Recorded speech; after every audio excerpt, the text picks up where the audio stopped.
Hello, everyone.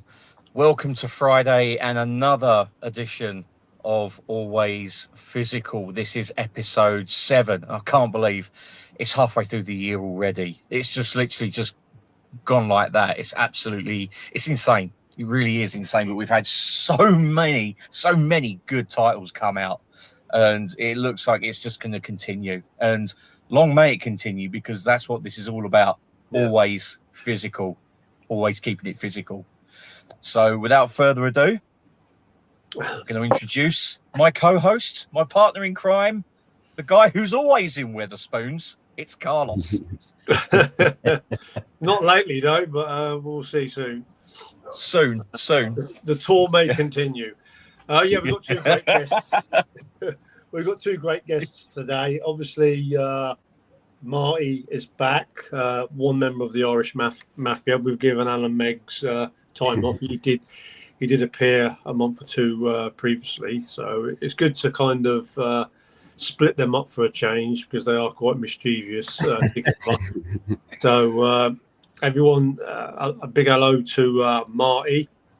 Hey guys. Hey Marty.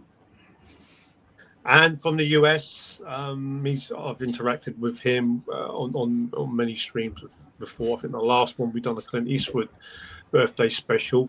We've got Mike from Mike's DVD and Blu-ray collection, all the way from Kentucky in the US. Kentucky, the bluegrass state.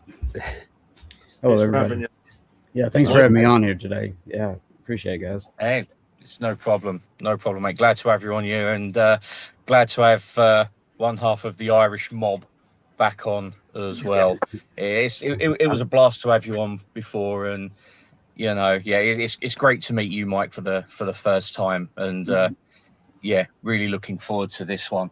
Really am. So glad you could both join us for this one. Oh yeah. It's just I just hope that it's sometime in the future we can get you both back on again. Absolutely. No problem. So first off, we're going to go to the comments before we get into the nitty-gritty, the meat of the pie, although there's not really a load of comments at the moment, but hey, the night is young. First off, we've got Collector Adam saying, "Good evening, gents. Hope you're all doing well. Here's to another great stream." Well, thank you very much, Adam, for tuning in as always. Thanks, Adam. He's a great guy. He really is. Always pops up on many live streams. He's an absolute diamond, really is. And the other half of the Irish Mafia has turned up. He says, "All the very best for tonight, guys. May the force be strong with you all." Yes, well, especially if you've had a curry. So yeah. So right, that's literally it for the comments at the moment. Just two. But as I say, it's only 8:05, and there's no football on. So right. Fair enough. So let's get on to the first bulk of titles. Now, these are studio announcements of a few new titles and some back catalogue titles. And the first one we're going to start off with is one that people have been clambering for so long. And it is Barbarian on 4K and Blu-ray Steelbook. I've actually pre-ordered that, and you know what? I've never seen it, and I really cannot wait. The next one is, if I can find it, where is it? I knew I should have put labels on these. There we go. Kioma, a Western starring Franco Nero. Now, this is going to be a German release from Plyon Pictures. It's going to be 4K, Blu-ray, and it's also going to have the soundtrack bundled with it, which is going to be, well, I've never seen it, but I do like Franco Nero. I have a soft spot for him, and it looks like it's going to be an absolutely fantastic set. The next one is a 4K steelbook of Sweeney Todd starring Johnny Depp. Everyone knows the story of Sweeney Todd and his infamous hairdressers and his pie shop meat down below. pies. Oh yeah, just don't try the mince beef and onion one unless you want a toenail in there. And we've also got another one with Johnny Depp and also directed by Tim Burton. It's Sleepy Hollow, as well, of the based on the old legend of the Headless Horseman.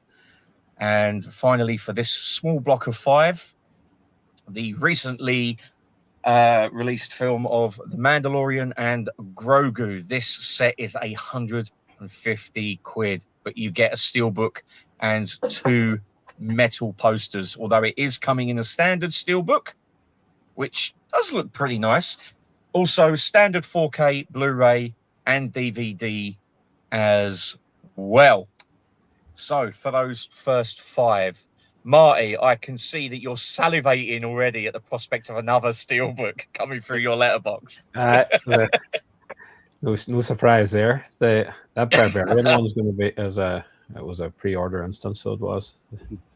That film is just crazy. So it was it's like 2 movies in one. The first half's kind of like you're not sure what's happening, and the second just goes batshit crazy. And it's when he follows up with with weapons after that, and now he's coming up with a new Resident Evil movie, I think he's coming out with. So and that trailer looked fantastic. So it was a definite pre-order for me now. That Barbarian one. It looks nice too. It's a nice color scheme. It really is. It really is. What about the other one, Sweeney Todd? Sleepy Hollow and... Well, I have a steelbook release of Sleepy Hollow that came out. Was it last year? I think it was a nice kind of edition of it. So I think it's actually kind of maybe it's more a media book version. Steelbook kind of opens up and there's a part in the middle of it. So I'm not sure if I'll be going kind of double dipping on that. The Sweeney Todd one, it's a film I haven't ever seen, even though I'm a kind of Tim Burton fan, and it looks fantastic now. So maybe a good time to pick it up to get it as a nice steelbook 4K. What else was it? That Mandalorian and Grogu 149.99 thing is an absolute joke. I couldn't believe when I seen the price of it. I thought they added about 120 quid on for these 2 must be special edition metal posters. Yeah, I like the metal posters. I picked up a few ones in the past, but that was just unbelievable. I couldn't believe the price. It's like when that much. And like it's the same steelbook for Tankus in that set that you can buy separately. So and that I probably may pick that up just by itself, but definitely won't be going for that. That's 150 quid one. That was just. I think there's going to be a lot of those left on the shelf. Oh, yeah. You can probably expect to see them in Poundland at some point. Yeah, there will be some crazy just who are like Star Wars fans, and they'll just want it anyway. But it's going to be a very small percentage of sales for that. I think it's the standards. Steelbook will probably be the biggest seller. Yeah, easily.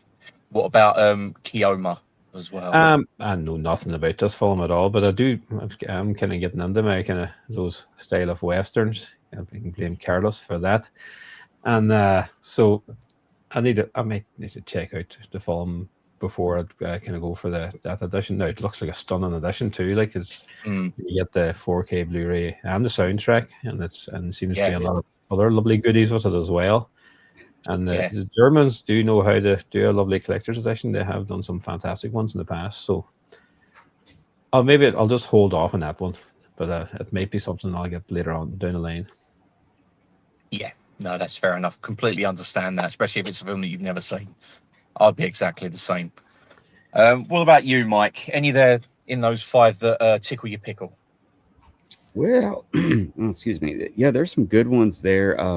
The Sleepy Hollow looks really, the packaging looks great, but I last year just got that regular slipcase 4K of it. And if it's the same, basic, same disc, it looks pretty good. And it's actually one of my favorite Tim Burton movies and stuff. I've always kind of liked it, the dark gothic-y look, to it and everything. I keep my eye on that one. It's, maybe upgrade to that or something, but because the packaging looks great. That steelbook looks good. Sweeney Todd, I was kind of on the fence about that, back when it came out, because it has, it's got musical parts to it and stuff.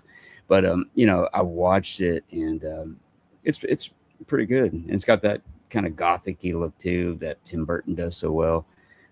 So yeah, maybe not. I got the regular Blu-ray of it. So and like Barbarian, Mike, like you said, you've never seen it, and I've never seen it either. Actually, somehow I've missed seeing it, and I haven't been able to catch up. But yeah, that package looks great too. So maybe everything, and then the same thing with the Mandalorian and stuff. I'm late to the party with the whole Mandalorian and stuff. So I don't know. Maybe I'll watch it. We have Disney, the channel or the streaming, the app and everything. So yeah. And of course, Keoma. That's one of my kind of favorite spaghetti westerns. I mean, the soundtrack is famous for not being the greatest. I know some people have joked about using that as like a coaster for drinks while you watch the movie. But yeah, I think Jeff 101 Bronson said that, and it grows on you. It's weird. It's a horrible soundtrack, but it kind of grows on you. Just start humming something one day. Maybe it's just me. Maybe I'm a lunatic, but I don't know. But I don't know. I like that movie. It's one of the later made spaghetti westerns, and Franco Nero's he's just pretty badass in it. So yeah, I'll probably definitely get that one. And you're right about the Germans always come out with some really good spaghetti westerns and stuff. Explosive Media is one of them that always kind of puts out a really good company. Yeah, cool company and stuff. But yeah, I'll definitely get Keoma. I'm also looking forward to the Manager.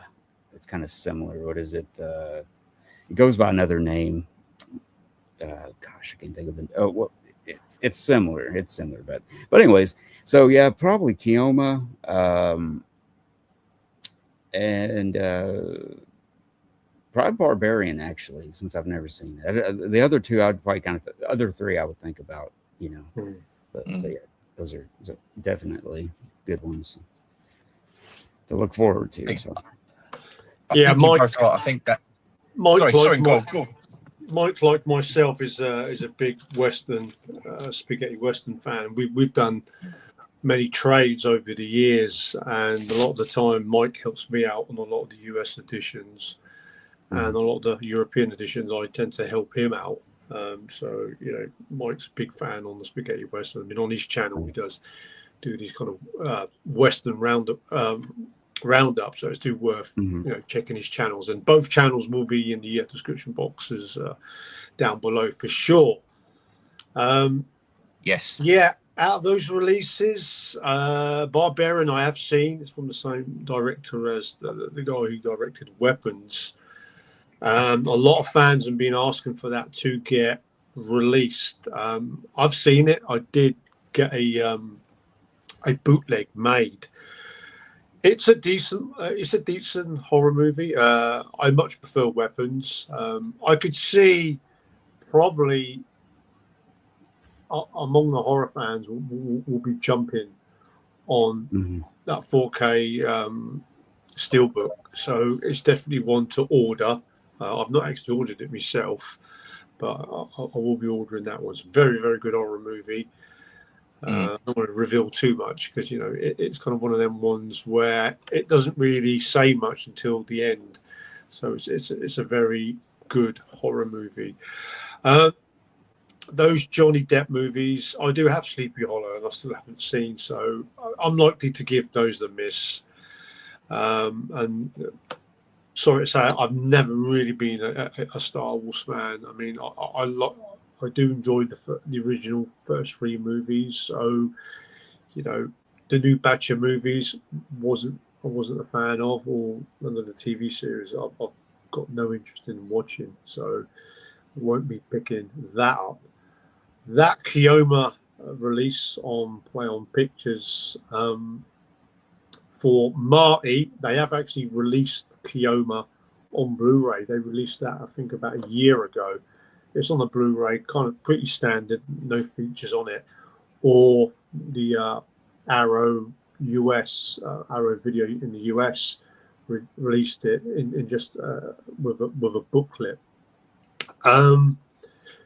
That edition is very similar to the actual Django release that they released, which I've done a video of it on my channel. So it's pretty similar.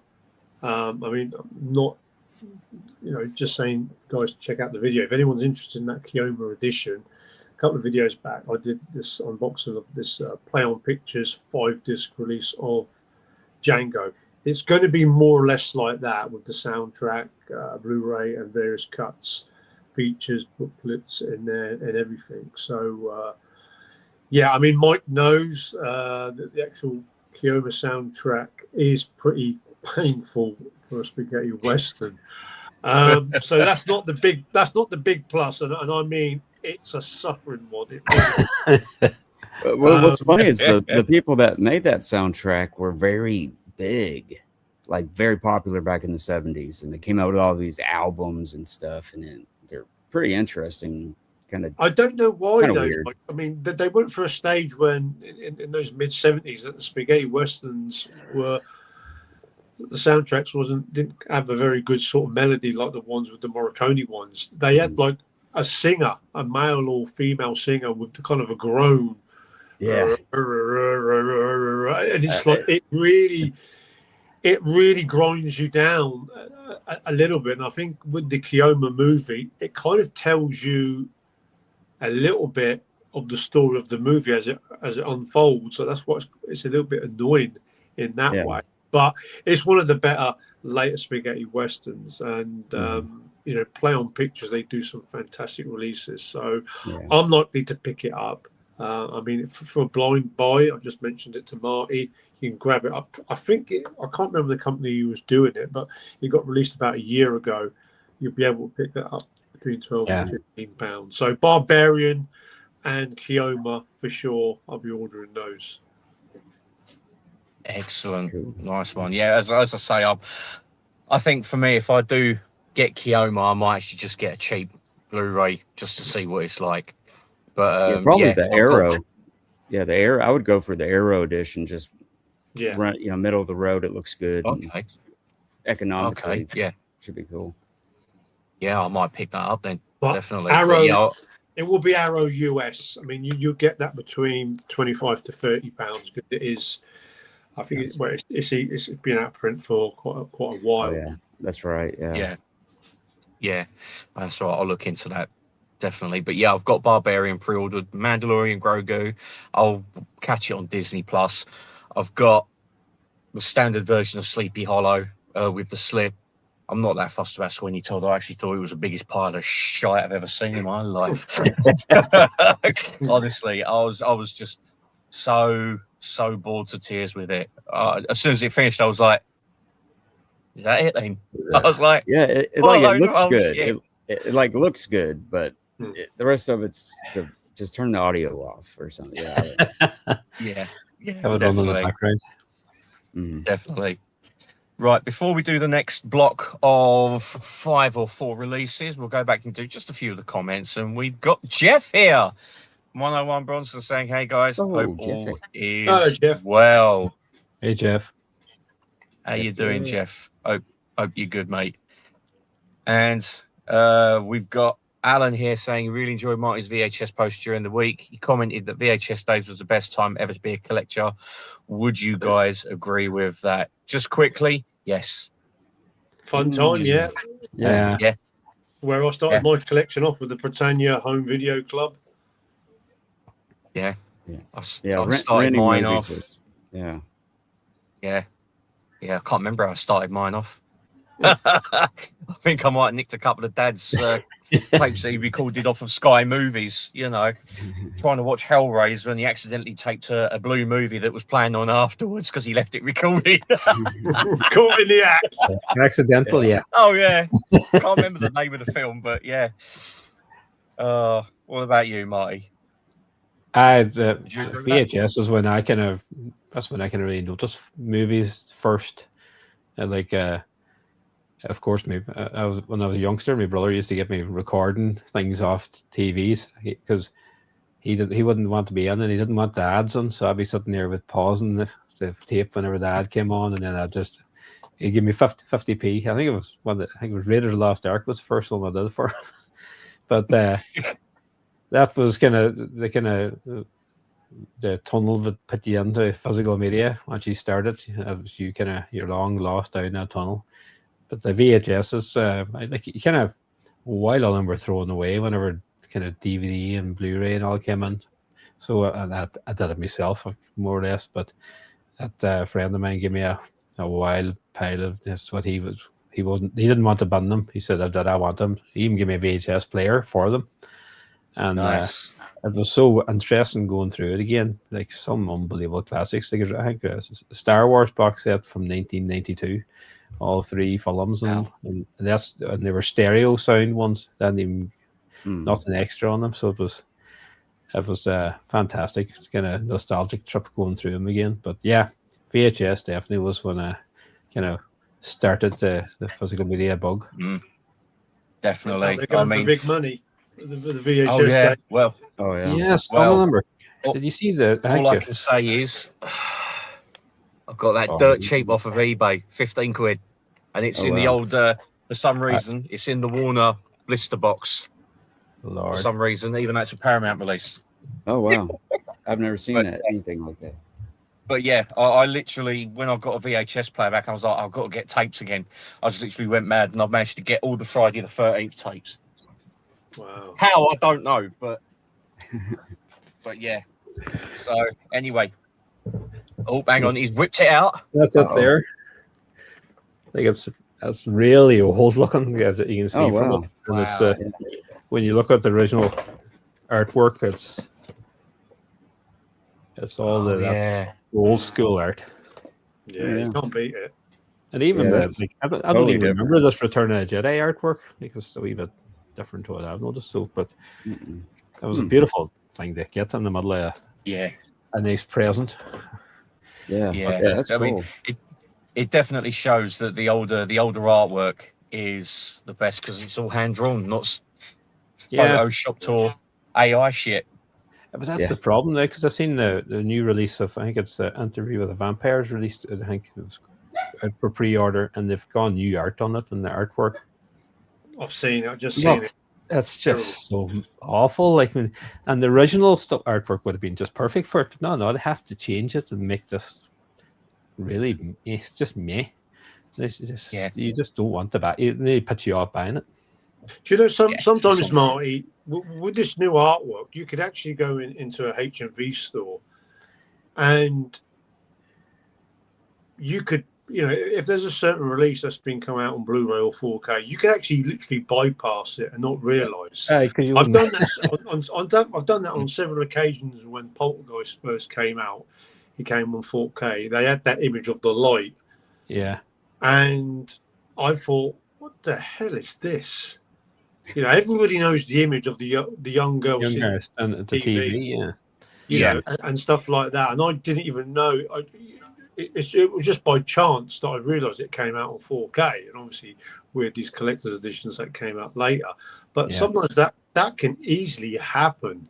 I mean, another time when The Howling in the UK got released on Blu-ray, they came out with that odd-looking Studio Canal made-up sort of cover with all the characters in it. I mean, everybody knows The Howling, the cover is with the scratch mark of the werewolf.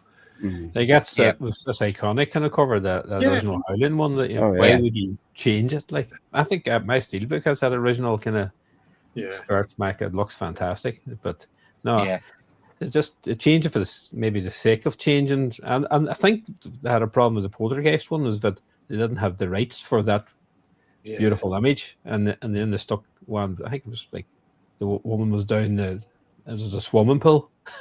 Yeah, you're kind of going, what the hell's that? That's really near the end of the film. You're thinking, that's going to really sell it. Have that as your cover. Yeah.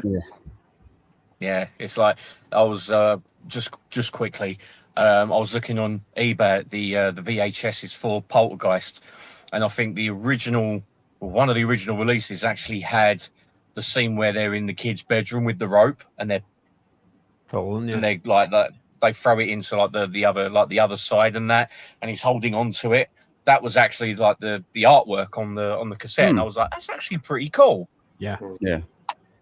Or You that know, clown. So it's kind of that fucking clown. Oh god, creepy clown. I hate that bastard. I really do. Fucking clowns. Some people love clowns. I don't get it. Yeah, pretty creepy. I hate them. Thing is, though, if you go to punch them on the nose, all you hear is so it's like fuck off. Oh, hang on a minute. That's the wrong comment. Collector Adam says Barbarian is good fun, good performances by Bill Skarsgård and Justin Long. Hope you have a blast with it. I can't wait to see it. I really, really can't. It's as good as everyone says it is, and I love weapons. So, and I'm looking forward to the new Resident Evil. So, you know, we've got Jeff saying he's looking forward to the Kiyomi release, although I couldn't be less interested in the soundtrack bonus disc included. Carlos and Michael know what I'm on about. Yep. Me and Jeff have spoke about it many times. Yep. And he's also said we'll have a nice coaster with that set. The only thing I would say about that Kiyomi, it's a really, really good spaghetti western, but for some, it could make or break your viewing of the movie. So I wouldn't sort of fire the volume up too loud because it'll get to you. Yeah, you just got to have an open mind. Bad. Yeah. It's a very good spaghetti western, no doubt about it. I mean, I could quite easily say if Ennio Morricone would have done it, it probably would be a top 15 spaghetti western for me. Yeah. You know, it's almost like it's like a western, but it's also kind of like an apocalyptic kind of thing. You know what I mean? Like Mad Max, like this whole blown out town, and it you can't really place the time, you know what I mean? Like the date, like it doesn't seem like any time. It's kind of like Civil War time after, but then it's like, what is this? You know, so it's kind of it's got its own little thing going on, you know. We're kind of selling it and we're kind of breaking it for some. yeah. You got to talk about that soundtrack because you're right, Carlos. That could make or break. Somebody might listen to one part, just like toss it, you know, or something. But I definitely want to check it out now. I really, really do. But let's just do this last comment before we head to the next block of 5. And it's Alan says, as an old school Star Wars fan, I actually detest the franchise now. Total cash grab. 200 odd quid just because there's metal posters. Some decent scripts and better acting would be more beneficial. Yeah, you know what? I gave up on the second episode of Kenobi. I thought it was shit. I liked Rogue One, liked Force Awakens. The other two couldn't really give a fuck about. Not that fussed about Andor. You know, just quickly, Alan, what are your thoughts on that? There's no Alan here.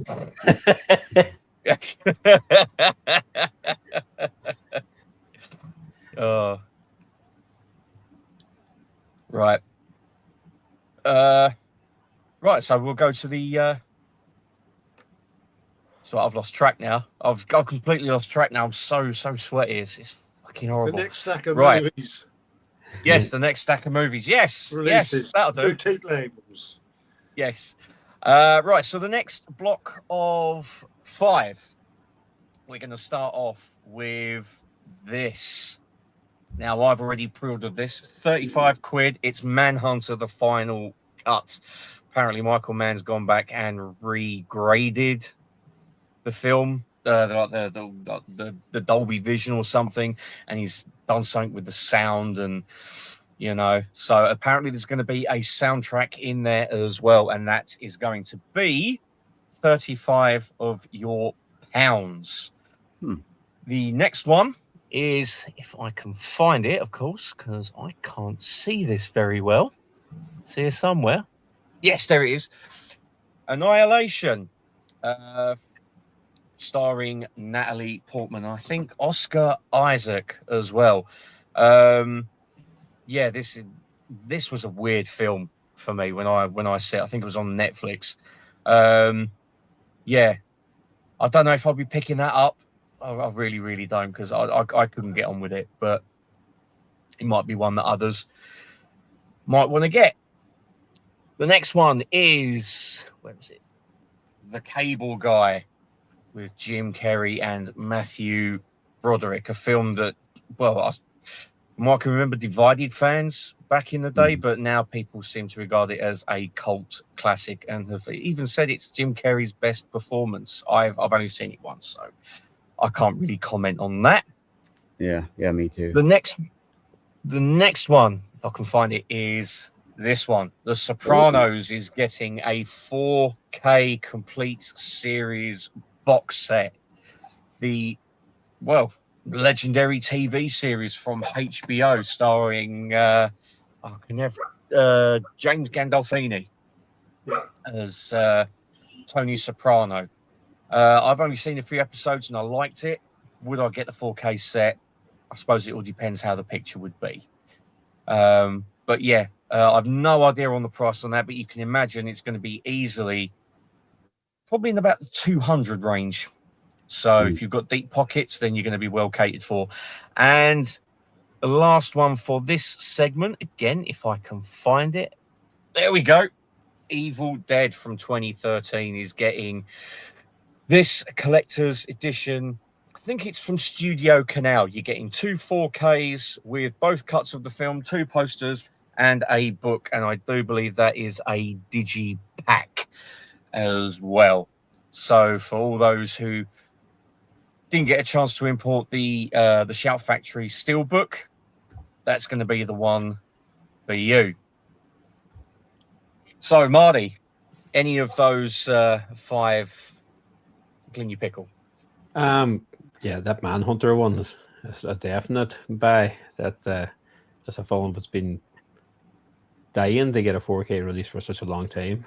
Even finding the standard edition Blu-ray wasn't too bad picture quality, but hopefully Michael Mann hasn't gone a bit over the top and has new color grading or changing the sound, because that was part of the enjoyment of that film, was the way it looked. And that's a beautiful looking addition to, like, 4-disc set for 35 quid. That's what it should be, instead of this kind of stupid Mandalorian thing for 150 quid type for the film. They get, and that's a beautiful looking addition. So that's a definite buy for me. In fact, it's getting a cinema release as well. So I'm thinking of if it's hopefully local, I will probably go to see it in the cinema, because it's such a long time since I've seen it. And the Brian Cox's Hannibal Lecter is just fantastic in it. What else is on there? That Evil Dead one. Like, I have that steelbook as well. That the Shout Factory one, the red color one, and I think that's as far as I need to go. I don't know about that, but Studio Canals do fantastic releases, especially when they do those bigger box ones, and it might still have a wee nipple at it, even though I don't need it. I don't need it, and like, as you say, I have the steelbook of it, but it does such a good film, especially that extended cut. And the theatrical release was actually a wee bit, didn't seem to work great, but that extended the version of the film just made it so much better film, and it is extremely gory, but it hasn't got the same kind of comedy as the original ones had. It does more grim. Yeah. So that could especially be the tongue. Oh god almighty, that tongue part. There's some part in that film it just makes you cringe. So that you just don't, and then you rewind it back to watch it again anyway, like an idiot. But what else what other films was there? You had the Manhunter and Evil Dead. You had the Sopranos set. The Sopranos set. Yeah. It's a series that I've never really watched much of. I think I've seen odd episodes of it now, but it might be my wife's one of her favorite TV series of all time. She really loves The Sopranos. I'm not sure if a 4K would add much to it, though. Could be as a shot on, like, as a TV series, especially back when it was released. I'm not sure the quality would maybe enhance much with 4K. It might make it look worse. So was picking up, I might just go for maybe the kind of a Blu-ray box set of it, or even a DVD box set of it. This depends on what the price would be, and so that would be probably a no at the minute. Anyway, it will be, especially at the £200 plus, which is like it's probably actually good value for what you're getting, but that would be kind of no for me. And what's other releases there? Annihilation 4K Steelbook, and also the Cable Guy 4K Steelbook as well. Well, Cable Guy is definite, because I loved that for me when it came out. I know it was kind of one of those, as you say, mixed reviews for it, because everybody's expecting the normal crazy comedy from Jim Carrey, and that was a real dark comedy in parts. Like he was if they re-edited that, they could have easily made nearly a horror movie out of it, the way his character was like, and as a 4K Steelbook, that'll be a definite pre-order for me. Annihilation, as you say, it's a rare kind of film. It looks unbelievable. It was one of those kind of big budget Netflix movies at the beginning. I'm trying to think who directed it. Was it Alex Garland? I think it was. Garland. He does his films always look fantastic. He did Ex Machina as well, which is a pretty good movie. The Steelbook looks interesting too. It's fantastic design to it, but the film itself, it's kind of like a fantasy horror, nearly, in a way. Yeah. It wasn't too bad, but I'm not sure if I may just wait to pick it up on the sale. Maybe one of the 2 for 40 deals for it. If we still ever get these 2 for 40 deals, it'll probably change again, because it keeps bigger. It'll be probably 2 for 50. If you're getting a deal. But so that'll be I'll wait for that on the sale, I think. So that's my thoughts on those 5. Excellent. Nice one. What about yourself, Mike? Any of those 5 interesting you? Oh yeah. Well, Annihilation, I haven't seen that. I'm getting kind of Midsummer vibes from it. Sort of looks, just from looking at the packaging, but I've never seen it before. Manhunter, definitely. That's a great one. That's just a underrated. People totally forget about that. Think of Silence of the Lambs. As the beginning of that. I hope he didn't change too much about it, because it, like you said, that I've got like an older DVD of it, and it has this vibe to it, this look, almost like a VHS look to me in a way. It kind of reminds me of that. So yeah, probably a definite on Manhunter.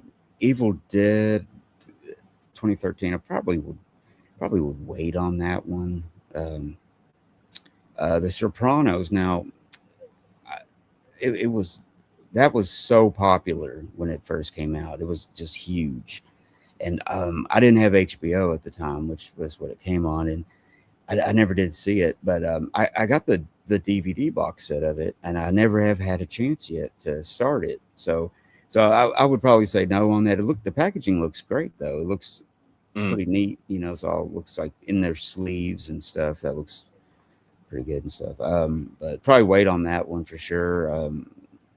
Probably pretty costly too. And then the Cable Guy, like you said, Mike, like you've seen it once or something, and me too. I've only seen it once. I think I went to the theater and saw it, and I think that's the only time I've ever seen it, actually. And it's about like, gosh, 30 years old almost now. Yeah. So I think it is. I think it was about 95, 96 that it came out. So yeah. I barely remember it. Yeah. So I don't know. That's an iffy maybe, but yeah. But definitely Manhunter. That's probably out of that list. Yeah. I'll tell you what. Just quickly, what you were saying, Marty, about your Evil Dead Steelbook. I've got the one where Mia's in the cellar and she's like pushing the cellar door up and she's looking out. So I've got the second one. But yeah, I don't know about getting that myself. I really don't. Sorry, Carlos, your turn. No.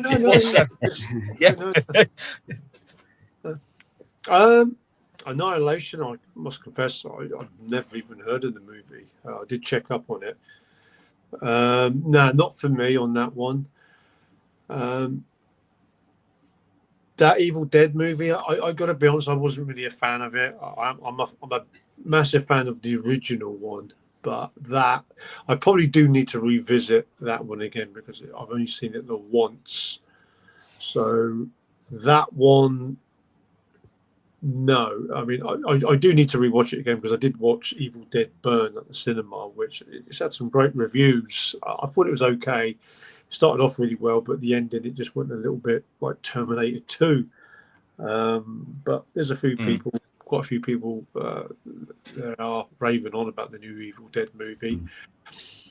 The Cable Guy, yeah, one of his best performances, Jim Carrey, quite dark.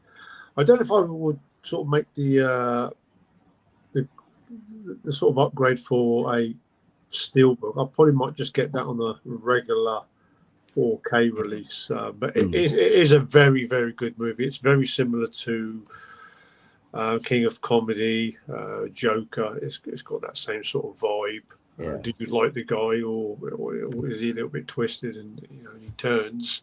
Manhunt is a very interesting one. As much as I'm a big fan of Michael Mann with his movies and the Miami Vice TV series, it's one that I've always escaped me because I think the copies of it have been very, very terrible. I think I'd probably go safe and just get a regular 4K release and hope that the collector's edition is not sold out if I get to really enjoy the movie. But as a set, and what Marty said, price-wise, that's very, very good. The £35 mark, 35, 36. And it looks good as well with the colour scheme and everything. Yeah. The Sopranos, my favourite all-time TV series. And the Blu-ray set is actually, when it got released on Blu-ray, they did put the ratio to like the widescreen ratio. The DVD is actually the TV sort of ratio. On Blu-ray, it does look really, really good. I did get the kind of sleeve box set with the booklet inside. So probably that might go cheap if Marty wants to grab it. I'm hearing that price is going to be $275. So UK price is that's going to be around about the £230 mark. Yeah, I do want to say yes, but that is pretty expensive. I've always said about TV series, I wouldn't really get a TV series on 4K, providing I'm going to watch that series many times over, and it's a favourite of mine. I would only sort of upgrade to a 4K TV series if it's The Sopranos, Breaking Bad, the original Twilight Zone, and maybe Miami Vice. So, something like the TV series that came out on Arrow Video. I forgot the name of it now. Stranger Things, isn't it? Stranger Things. Yeah, that is one that I've always been interested. Now, I wouldn't go into that blind and just get the 4K set. I would probably get the Blu-ray set just to be on the safe side because it is a lot of money.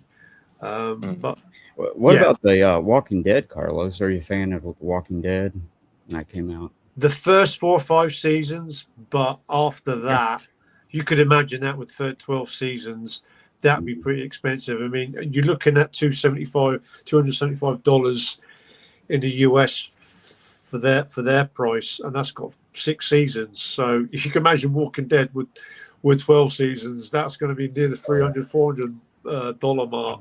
Yeah. So no, I mean, I'm happy with the Walking Dead as Blu-ray steelbooks that I've got, and maybe again with the Game of Thrones. Again, it just depends on your purchasing habits.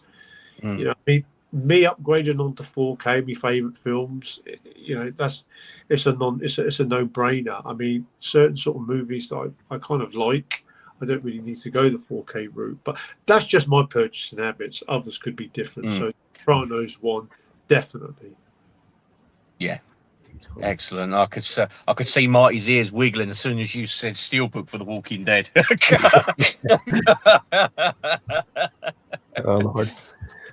He'll probably turn around and go, no, but I've got them already. I've got all of them, but I'm missing the one, and there's always the one that goes for the crazy price. That's it. Yeah. Those kind of things, those especially when they sell out, some of the prices on them can be shocking.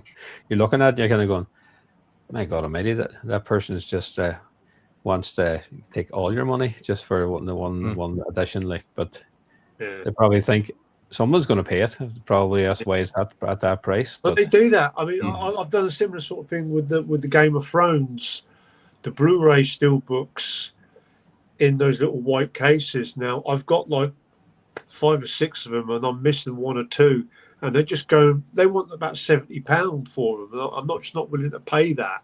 Same with The Walking Dead. I've got all of them, bar one of the later ones, which wasn't a very good season, and they want £75 just for a second-hand one, and I'm just not going to pay that sort of price when all the others I bought for about £30 to £40. Yeah, no, I don't blame you. They can basically shove it at that price. Honestly, it's funny about the Game of Thrones with me. It's like I've got Blu-ray and then I have a DVD. Blu-rays, DVD. It's like it's all mismatched, but I have them all, so I'm satisfied with that. Yeah. No, that's fair enough. So we'll just go back to the comments just for a bit before we get on to the next block of movies, and we've got Stacey here, and she says, "Hi, hello, thanks from Stacey. Hello, Stacey. What Arnold poster is your favourite?" Hello, Stacey. Oh, you know what, Marty, your favourite Arnold poster? God, posters. Probably one of the first ones would be Conan the Barbarian. I think that was an iconic poster. Him just as muscly as he's ever been with that huge sword. I think it would have been probably my favorite one. Like nearly all Arnie's films, especially his early ones, would have had some fantastic posters on it. Like Red Sonja probably had one, but it's mostly in the background of that. But no, I think I'd go with the Conan films, definitely, as my favorite one for a poster. Mike? That's a good choice. Oh, man, that's hard. I would say Barbarian too, but I don't know. I have to go with Terminator, the first Terminator. As a kid, seeing that, it's just so iconic. You know, it's just his face, the sunglasses. But, man, it's hard because I love Conan, the Barbarian, the first one, so much. So, but probably the Terminator, yeah. Yeah, Excellent. The first one that comes in my mind is Terminator with the shades and the jacket, the open jacket. You know, him with the it's just that's when Stacey said that question, that is the first one that just comes. Yeah, I must admit, for me, as much as I love the Terminator one, as much as I love the Conan one, Commando, where he's just got the vest and he's just looking at the camera, it's just utter cheese, but it's so fantastic that you just can't help but look at it and go, that's good. That's really good. It's telling you what you're going to get. Yeah. You're going to get action. Exactly. You're going to get just what you're going to get.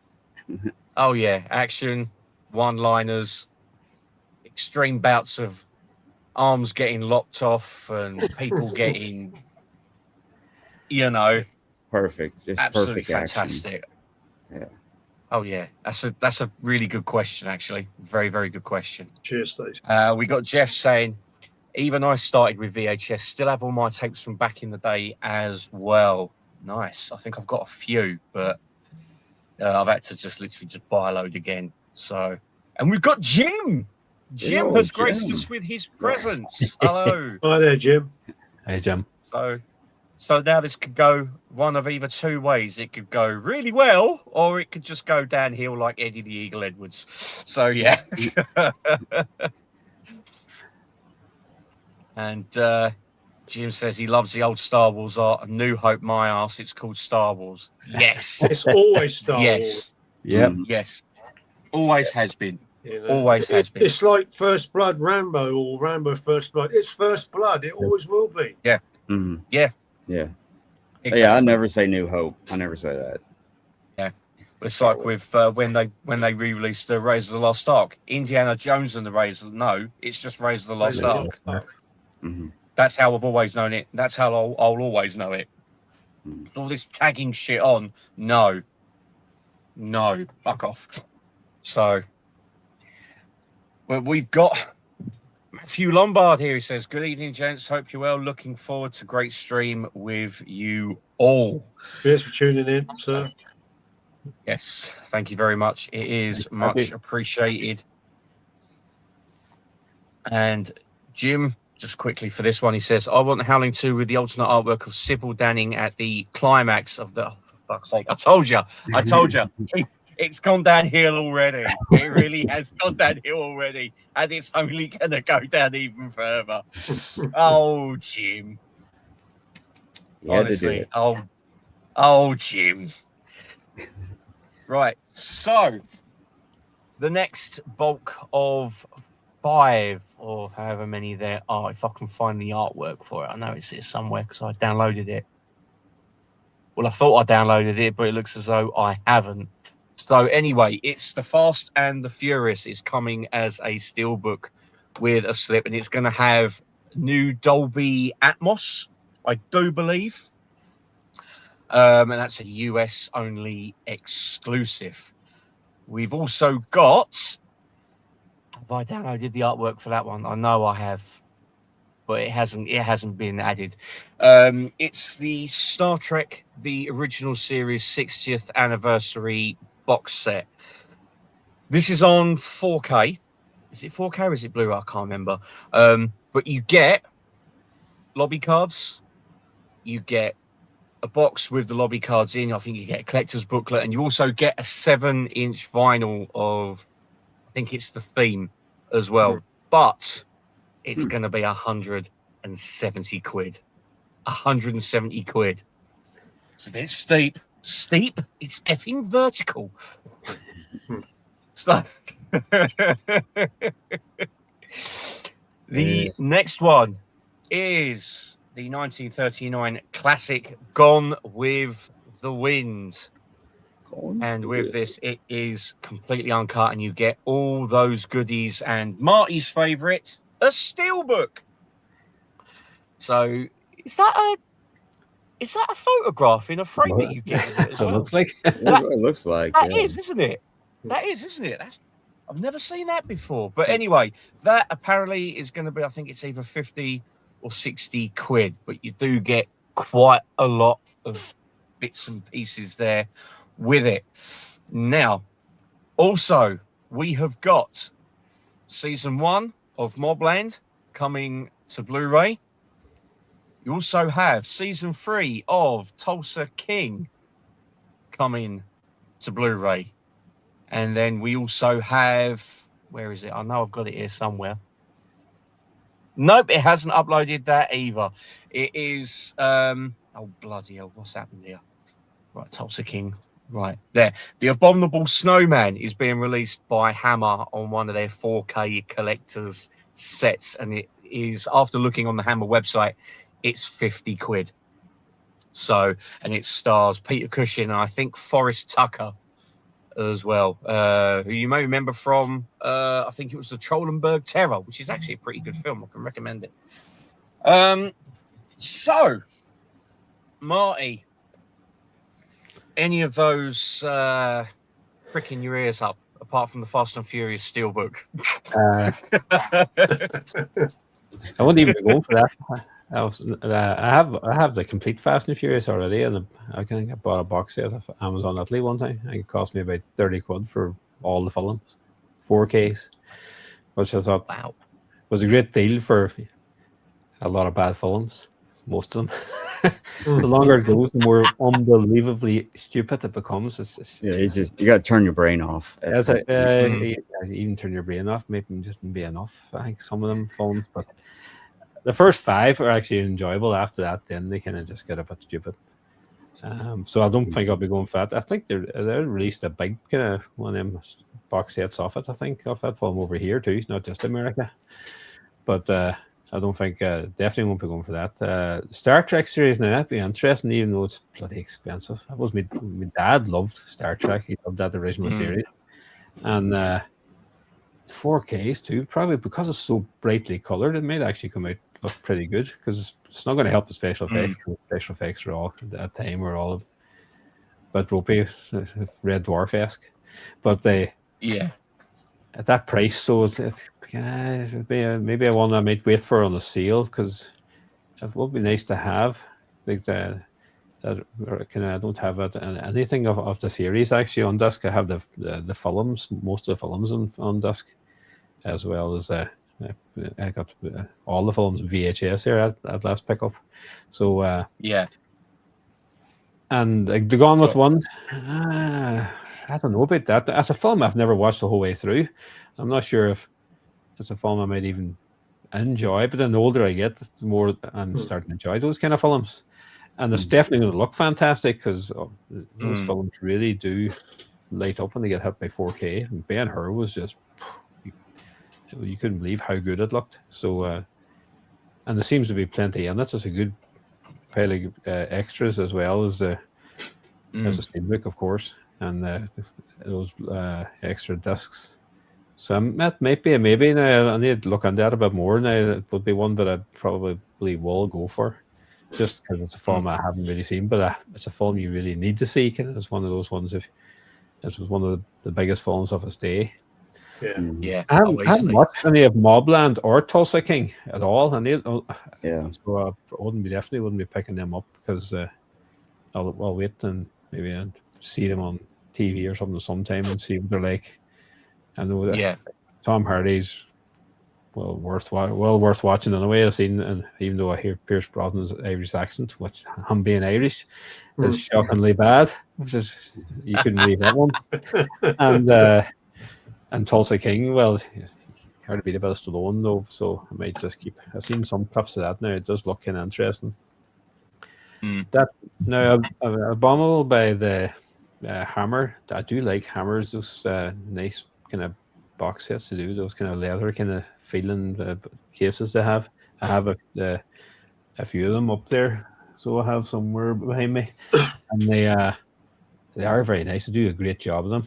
Now but I've never actually seen that film. But then I hadn't seen Captain Cronus either before I bought that, and I really did enjoy that. So I heard it's not one of their better films, but as one of those editions, it is such a lovely edition, and they give you a lot for the you pay for.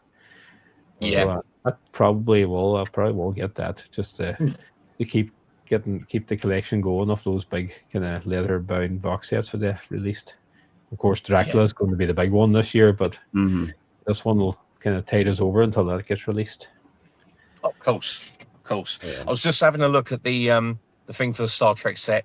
It is Blu-ray. It's not 4K. It's Blu-ray, and Amazon US have actually got it for $105 with postage of $5.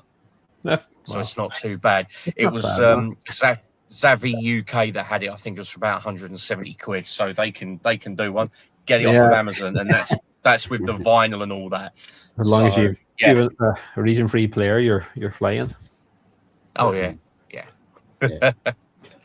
What about yourself, Mike? Well, Fast and Furious. I was just looking at it. It's like I got them all on Blu-ray, and then there's like the spin-off ones, like was it Sean and Hobbs or Hobbs and Shaw? Yeah, and then that was actually pretty good. Yeah, it wasn't too bad. Yeah, and I would probably just stick with my Blu-rays. I mean, they do look good, for what they are. Star Trek is that's the movies, right? We're talking about the movies. TV series. Yeah. The TV series. I've watched quite a few episodes, but I've never seen like the whole season. The whole thing, and I've never actually owned a collection of those. So that might be something interesting, even though it's it's Blu-ray. No big deal. Gone with the Wind. I'm going to pick that one up, but probably not that big deluxe one. They'll probably have a standard edition out. I mean, matter of fact, we were talking about it recently. I put Gone with the Wind in because I have the 70th. Well, I can't say it. 70th anniversary edition on Blu-ray, and it's actually pretty good. It moves along at a good pace. It's absolutely just beautiful. The Technicolor it's something to see because it's like, wow, this is amazing looking. And it's got a ton of different actors pop up in it. And I didn't think it was very melodramatic or anything, you know. So, yeah, I mean, I wouldn't say I'm a huge fan of it, but I probably will get the 4K because, man, the Blu-ray looks great. I mean, the Blu-ray I have, so I can only imagine the 4K. So, yeah, that's a, you know, definite think about getting that one. Tulsa King and Mobland, I have yet to see any episodes of those because I think they stream on one of the other streaming platforms that I don't own because we have so many streaming things. It's like we're trying to cut some of them out. We have so many because some of them we don't even watch, and it's just a waste of, you know, money and stuff. Because I think it's on like Paramount or something, right? You got to have the Paramount thing. So yeah, I don't know, but I'm really interested in those. So I may definitely try to pick up Tulsa King and get the whole 1 through 3 at that point. And the Abominable Snowman, I'm really interested in. I haven't seen it, but it's got Peter Cushing. I mean, it's got a great cast. And then recently, me and Carlos did a trade, and he actually picked me up the Hammer version of The Curse of Frankenstein, which was absolutely mind-boggling. Like, this is so cool, so nice. So much went into that. You know, it's like, what is it, like 6 discs? Yeah. But you get a couple Blu-rays in there to make up for the 4Ks, but you definitely get like 4, you know, discs of stuff. You got the movies, and man, it's plus it looks just great and stuff. So I can't wait for Dracula when that comes out. Definitely want to see that because I heard they recently found some extra footage or something. That's right. Put back That's in right. there. Yeah. Even though it's like it's only maybe 2 or 3 minutes or less, but still, it's going to be the best complete, you know, Dracula and stuff. So yeah. So definitely, I would say I'm going to get Gone with the Wind, and I may not pre-order it, but I'll pick it up, and then definitely maybe the Abominable Snowman. I will see if I can get it. If not, maybe me and Carlos can work out a deal, maybe some trade. But yeah, that's where I'm at. Yeah, interesting stuff though. Excellent, nice. Yeah, excellent stuff. Carlos? Yeah, there's some good stuff in there. The Fast and the Furious, I was never really a fan. I mean, I've seen the first movie, and the first movie was really, really good. Then obviously the next 3 or 4 movies, when they sort of started coming out, I kind of was never really interested in watching them, and I'm glad I didn't. But that exclusive Steelbook limited edition in the US, I think it's going to be a new 4K transfer, so I don't know how much they could improve on that. Star Trek, the TV series, to be honest, I was more of a fan on the TV series than the actual movies. I didn't mind the first 3 movies, and you know me, Mike. I've never been the biggest sci-fi fan, but the TV series I used to watch as a kid, but I never actually owned the TV series or even had the chance to watch it from start to finish. So with these new anniversary editions coming out, obviously prices are going to sort of differ. So I probably won't get that sort of anniversary collector set. I probably will make an attempt and get a version on Blu-ray for sure. Mobland is a TV show that I actually got that as a bootleg, and I've never got around to watching. So I might try to watch that before it comes out. I know it's only like 8 episodes, and it looks good from the bits that I've seen.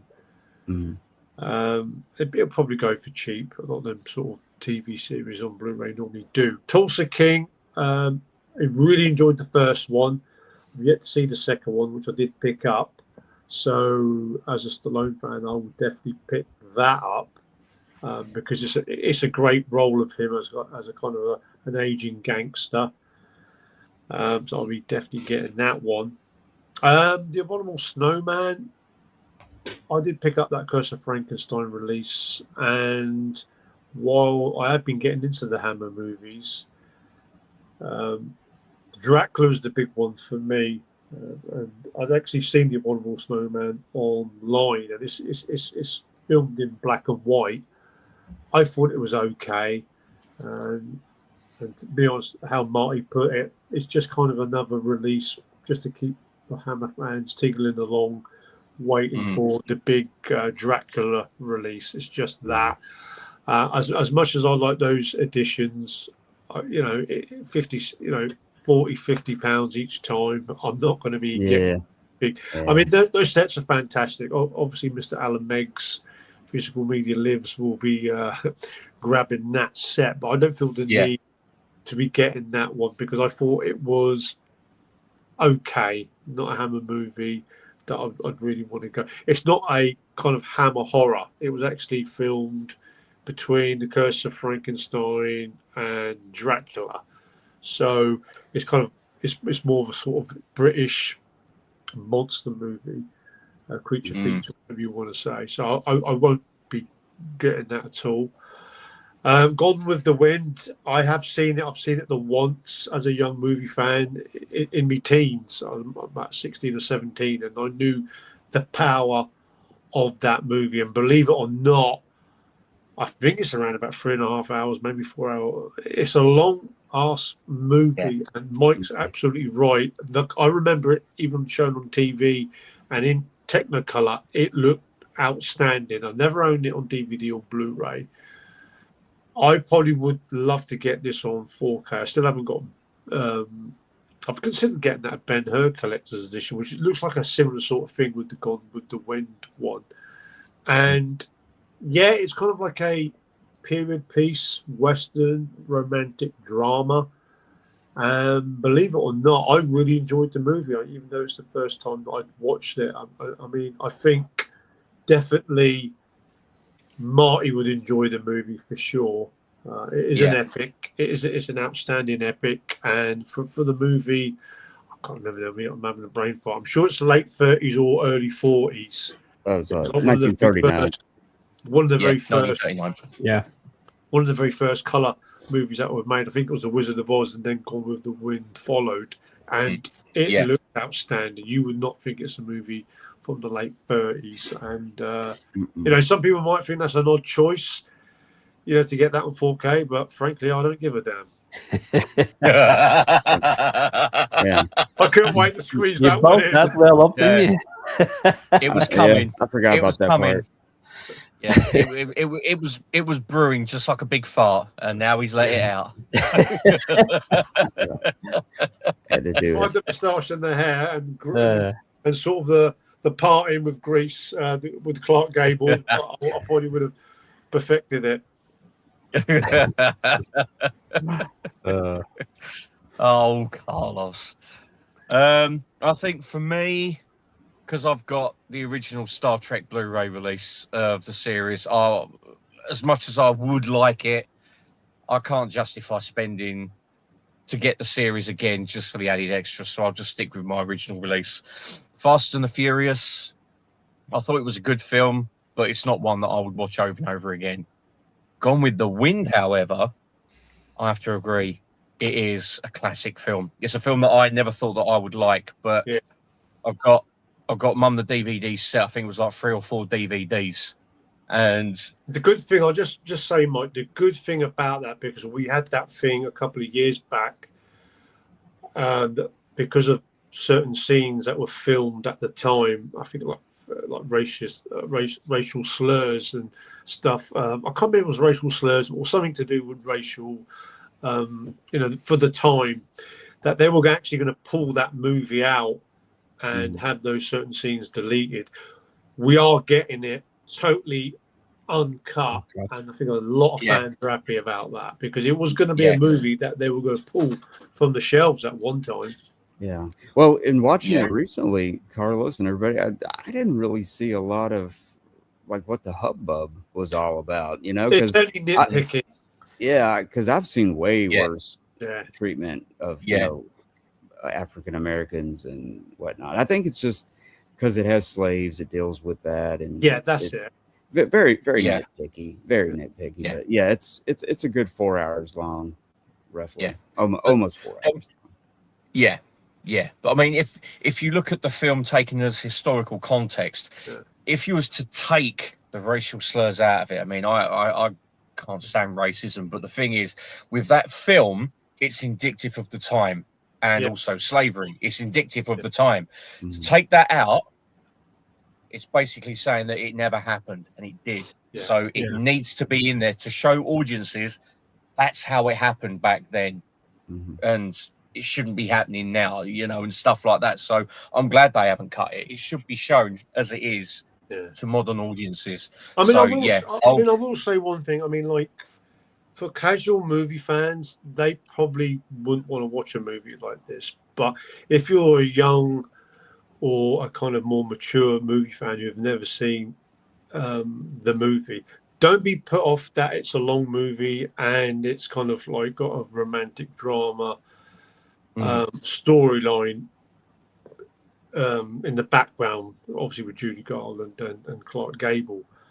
And me as a young movie fan, 16, 17 years old, I mean, all I was watching was horror movies and action movies. And I didn't think I would sort of watch a movie like this. It's only because everybody that I spoke to, or books that I've read, greatest movies to watch, it was always up in the lists. And I thought I'd take a chance and watch it. And it became a movie.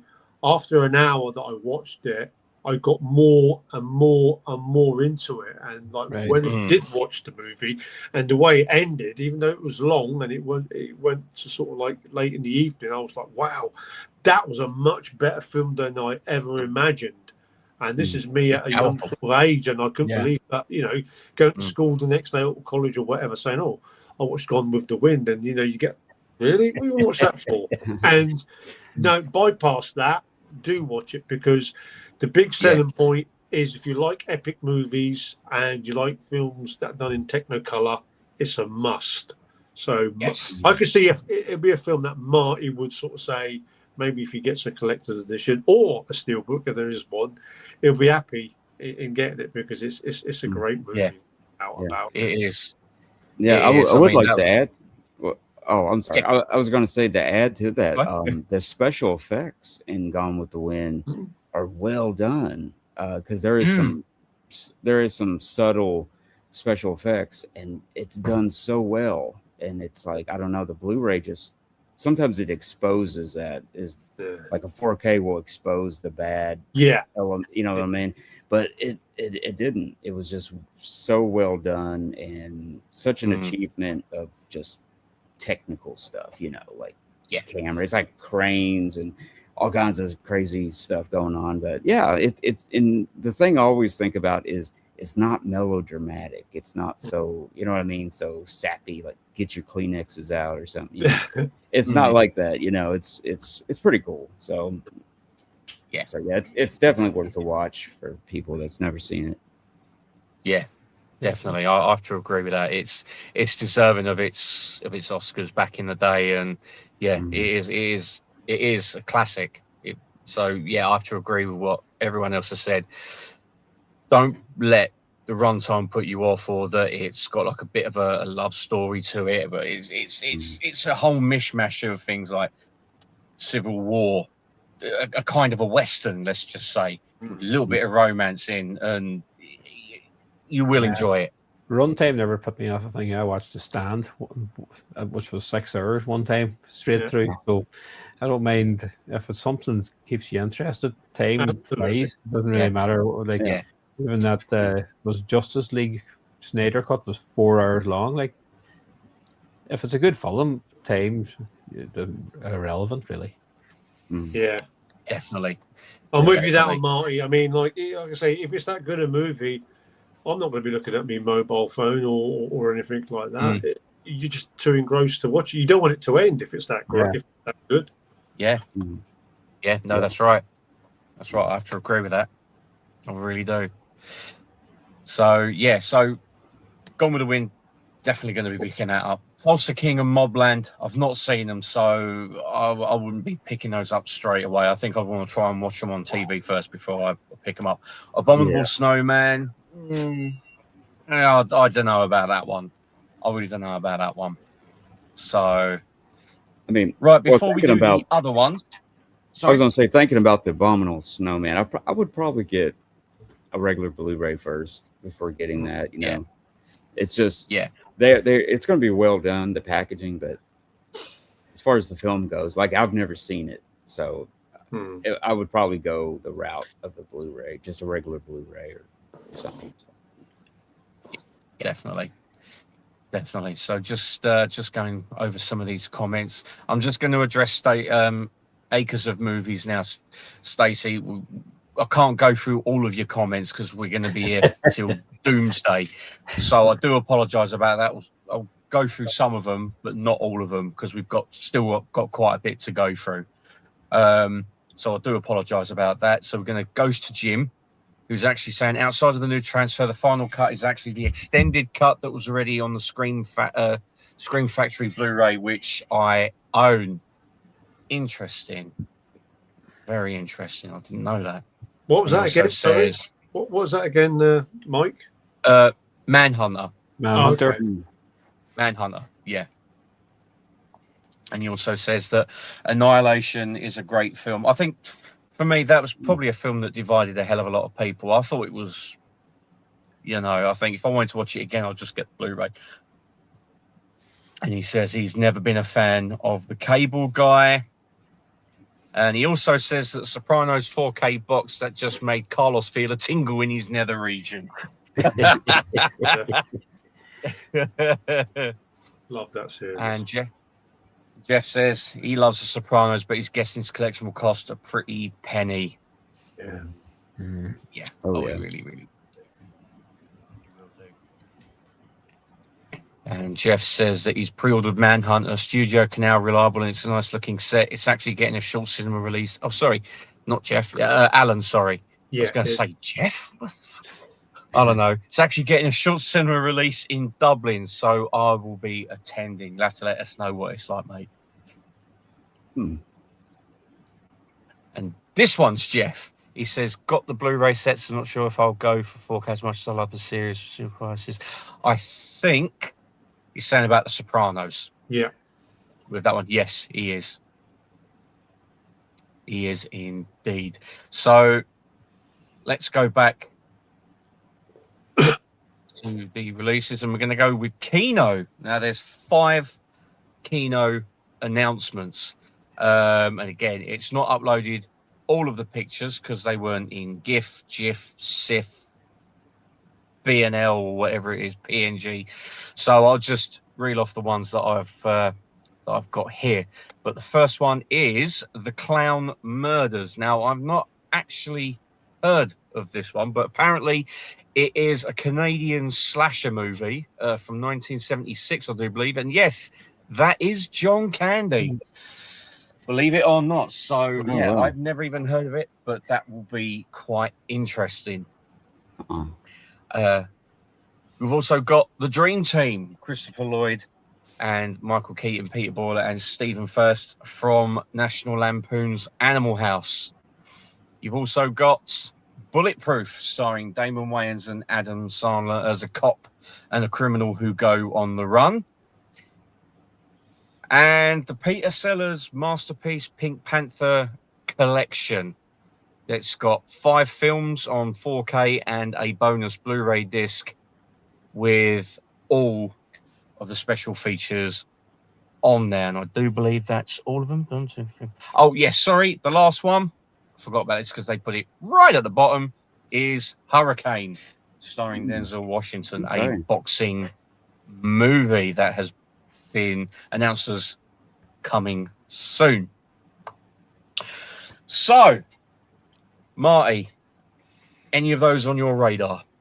I might a Dream Team. I actually enjoyed that one. I think it's come back a long time since I've seen it now. It's kind of like Michael Keaton and comedy. It's always going to be a pretty good film and a great kind of mixture of cast. Christopher Lloyd playing so many nuts. I think he's just born to do that.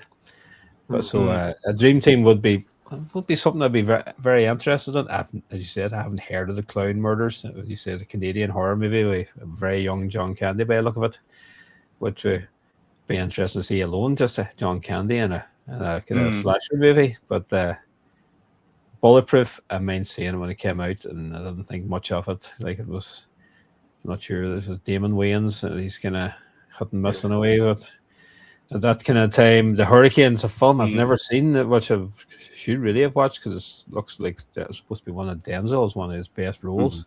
Yeah, it's a good one. Yeah, so it's a film I might actually be interested in picking it up. Seeing I don't have any version of it at all, and if I was going to get it, I might as well get it in the best possible quality. And the Pink Panther movies, they've just kind of their films they've aged fantastic. They kind of it's just gotten better over the years, and the 4K will look amazing. And those films always kind of look pretty good anyway. So that could be interesting as well. I'm not sure if I pick it up first thing. I might wait, maybe get on some kind of sale. Even though I'm not sure Kino Lorber don't do too many sales, but it would be that might be something to pick up. But I think out of all those, probably the Dream Team and the Hurricane would be something I would be very interested in. Yeah, definitely. I have to agree with that. What about yourself, Mike?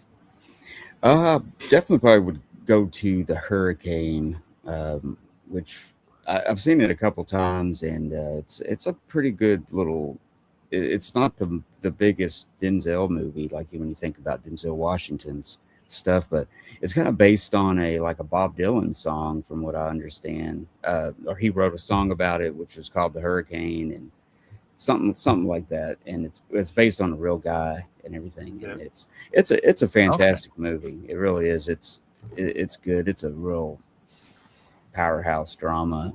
The Dream Team, man, I remember watching that like on HBO back then a long time ago, and that's about it with that one. I don't know. I'd like to see it again though. The Clown Murders, which I have never heard of it, but that's interesting that they found that with John Candy in it, and, pulled that out and cleaned it up. Bulletproof, I seemed like I liked it back in the day, and I had it on VHS, I remember, and I was kind of okay with it. I remember both of them being on there for pretty funny and everything, but probably just kind of average. I mean, I don't know how it's aged since then. The Pink Panther collection probably would, but like Marty said, I probably wouldn't get it right away or pre-order it. I'd pick it up on a sale or something maybe, but because the first couple of the movies in the series are just classics and stuff, and they have aged well. I mean, Peter Sellers he's just a remarkable guy. I mean, he did so many different kinds of movies, and he was just hilarious, But yeah, I think that's it. Yeah, I think, is that all of them? Yeah. But definitely the Hurricane. 5. Yeah, I would definitely get the Hurricane. Excellent. Good choices. Good choices all around. Carlos, what about yourself, mate? The Dream Team, I do remember watching it. I do have a Scandinavian Blu-ray. I do need a rewatch of that. I probably won't pick that one up. Bulletproof, I thought it was fairly average. The Clown Murders is one that I've never heard of. So there's probably, I do like John Candy, but it's not kind of dangling the carrot enough for me. The Hurricane, definitely on 4K. I think it's never actually been released, that movie on here in the UK. I think the previous release I have currently, I think there's a Kino release. So to pick that up on 4K, definitely. I'm a big fan of this movie. It's a top 10 performance and movie for me of his portrayal of Reuben Carter, based on the true story. Yeah. Great movie, and he was nominated for an Oscar, which I don't like to use the word that he was robbed. I shouldn't really say that, but he's won the Oscar twice. definitely an actor who could have won it more than twice, in my opinion, because he's been nominated a few other times. But the Hurricane, outstanding performance, so that's a definite. The Pink Panther set, I do have the DVD set. I wouldn't get those on 4K in separate releases because they were pricey, and I've sort of been saying I'll wait till they put that in a collection set. I'm pretty sure 88 Films are going to start releasing them, so I don't know if I sort of hold back. I think they're going to release one or two of the movies, but I don't know if they're going to release all of them. So I'm tempted. Yeah, because they are fun comedy movies with Peter Sellers. Was there anything else out of that list? Have I missed one? Clown Murders, Pink Panther. I think that's all. That's all of them, yeah. The Hurricane for sure, definitely. Mhm. Yeah, I've not actually seen the Hurricane, so I think the DVD's like £1 in CEX, so I might pick that up and give it a go. Yeah. Or I might just get it off of eBay. It's only going to be a couple of quid, so I can give that a go, and then if I like it, put it out of your mind. It's not a boxing movie. It's about a boxer who gets accused of a crime. So it's kind of more on that. Right. Okay. Well, that's not to say. That's not to say that you won't enjoy it, because it's a fantastic. Yeah, it's like he's a boxer, but he's fighting the system, kind of thing. You know what I mean? He's going. Excellent. Okay. Going up. Yeah, it's pretty solid, pretty good. If you like Denzel Washington in movies, there's no question this is one to purchase. Yeah, definitely. Well, as I say, I'll pick up the DVD first, give it a watch, and then if I like the film, then I'll go for the 4K when it eventually gets properly announced. I'll tell you what I will do on that next meet up. I'll give you my current Blu-ray of it. Are you sure? Yeah, absolutely. Yeah. Oh, cheers, Carlos. I appreciate that, mate. I really, really do. Yeah, I can't wait to see that. I really can't. But no, I appreciate that, mate. Thank you very much. Thank you. Bulletproof. I do remember watching it on VHS, and I must admit, I'm not really a fan of Adam Sandler anymore, especially after Jack and fucking Jill.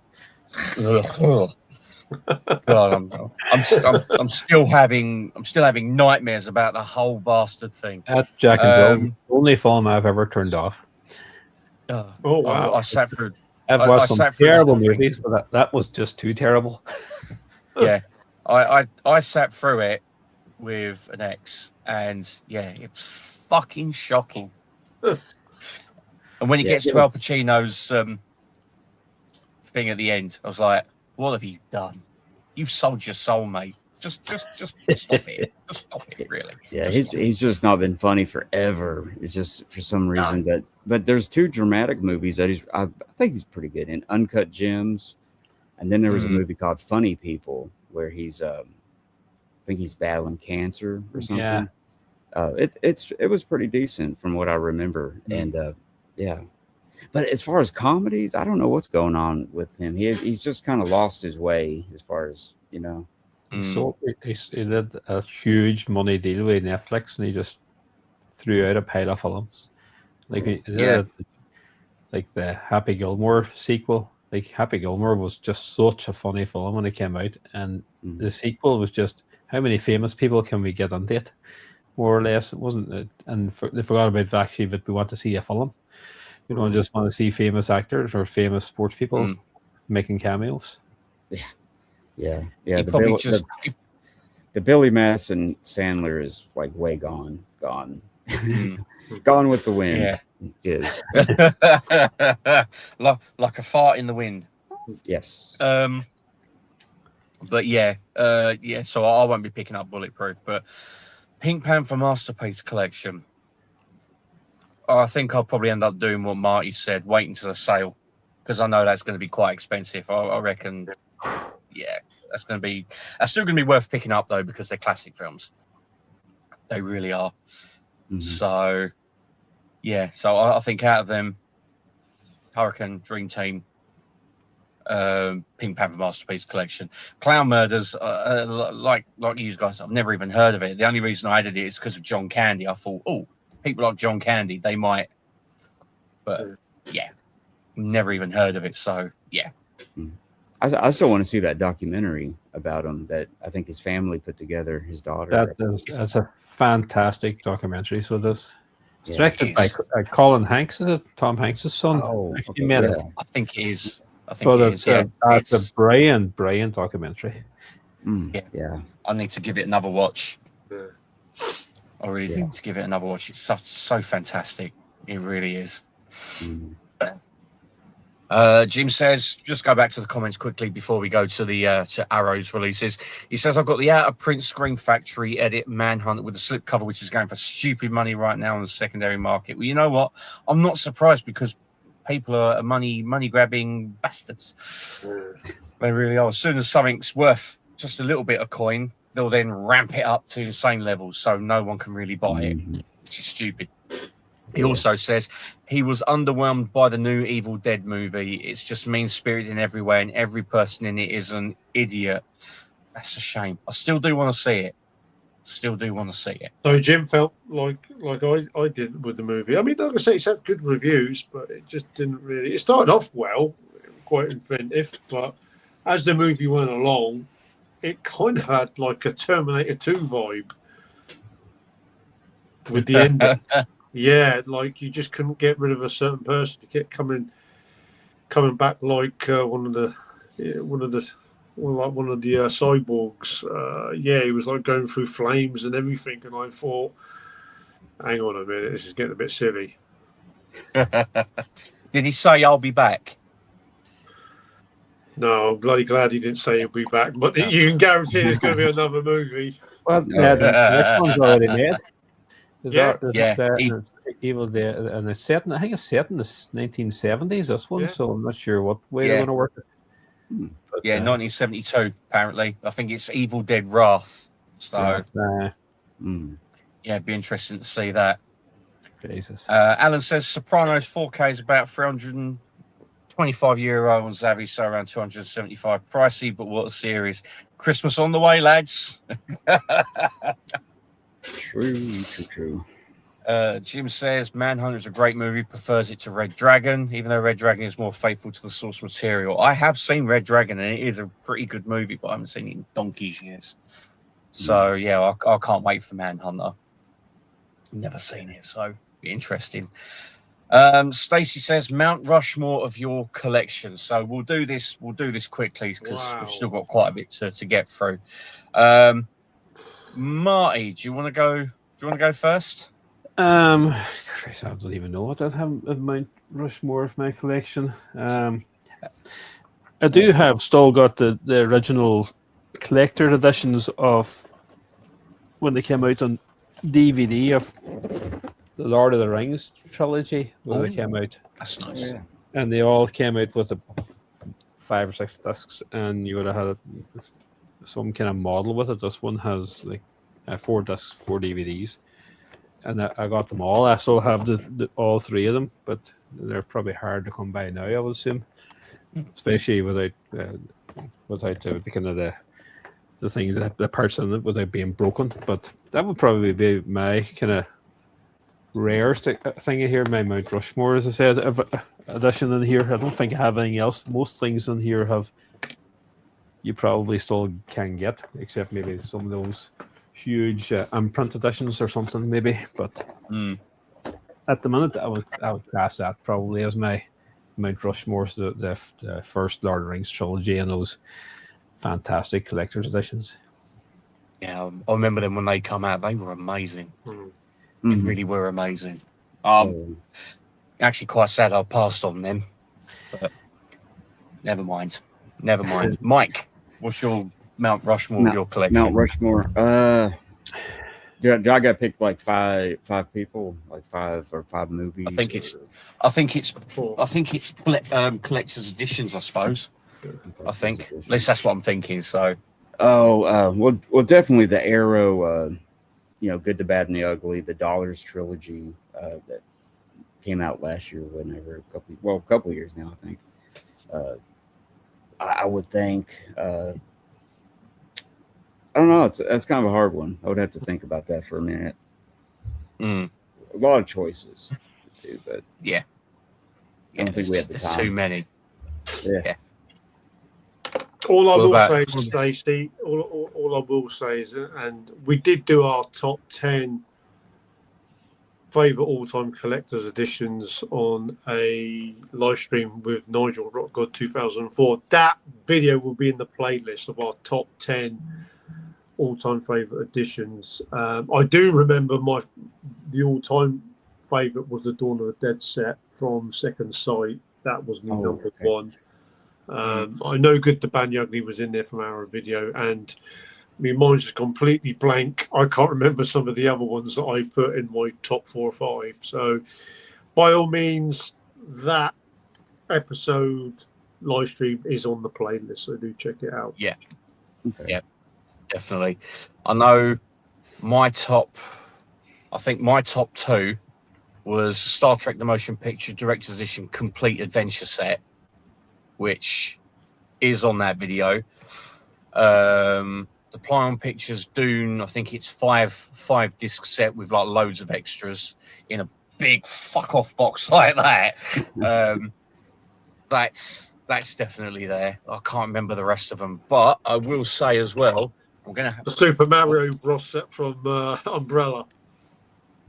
No one's meant to know about that.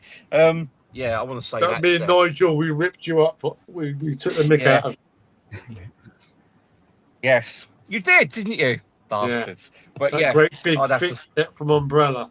That was in your Oh, top yeah. 10. That Super Mario Bros with Bob Hoskins. I mean that. We made quite a few was. jokes about why would you like that movie. Oh Lord. Well, I loved Look at it. Mike's reaction. I loved it when I was a kid. I didn't even like it when I was a kid. Marty, are you a fan? No. There you go. It's just. I think it's a film I watched and I thought, God, that's terrible when I was young. And then I watched it again when I was older and I went, I was right when I was young. Yeah, I think it looked good Get on any better? paper. Like everybody's thinking about like doing this movie. I think it looked good on paper and people talking about it, but then they actually did it and it didn't turn up very well. So, That collector's edition is a fantastic looking thing. Yeah. Like as an edition itself is amazing. The film, Yeah, probably so. If you love the film, you love the film, but the edition was beautiful. Yeah. Although I will say the 4K actually does look pretty damn nice. I'm not saying nothing else on the matter because I know I'm just going to get ripped to shit. So, no, I'm saying nothing else. All I can say is I think you've got too much space in where you're living at the moment, you know. Mhm. I wouldn't be so fucking sure of that. I think you'd sell that collector's edition and get another worthy one. No. Need space. No. The first to Oh, you go wanna when see you need what- space. Oh, yeah. Yeah, we all see what I got rid of at the weekend just so I could get me fucking Laserdisc player. Jim says it was the first time we ever saw Brian Cox and he immediately became a good fan. A huge fan. He said that Tom Noonan is also great in that film. You know what? I'll take your word for it. He's an imposing character. And, as I said, I haven't seen Manhunter in such a long time, but Tom Noonan and anything you've ever seen him in, he's such a tall but so softly spoken man. It was kind of an unusual mix. I think the House of the Devil. I think he was on. He's very good in that as well. Oh yeah. Okay. Yeah. Yeah. Oh, he really is. He really is. Yeah, he just recently passed. He passed away in February. Yeah, he did. When that act was actually announced, I was like, no way. And yeah, he was even great in RoboCop 2 as well, which I must admit I really, really enjoy. So yeah, I'm looking at the Wikipedia on him, and it just said that's what it says. Wow, February. That's gone really bloody quick. Mm. Yes. Right, so we're going to move on to Arrow, and there is 7 titles. First up, again, it's not letting me upload the picture for it, but we've got Tequila Sunrise, starring Kurt Russell, Mel Gibson, and I think it's Michelle Pfeiffer, and I believe it's from 1989.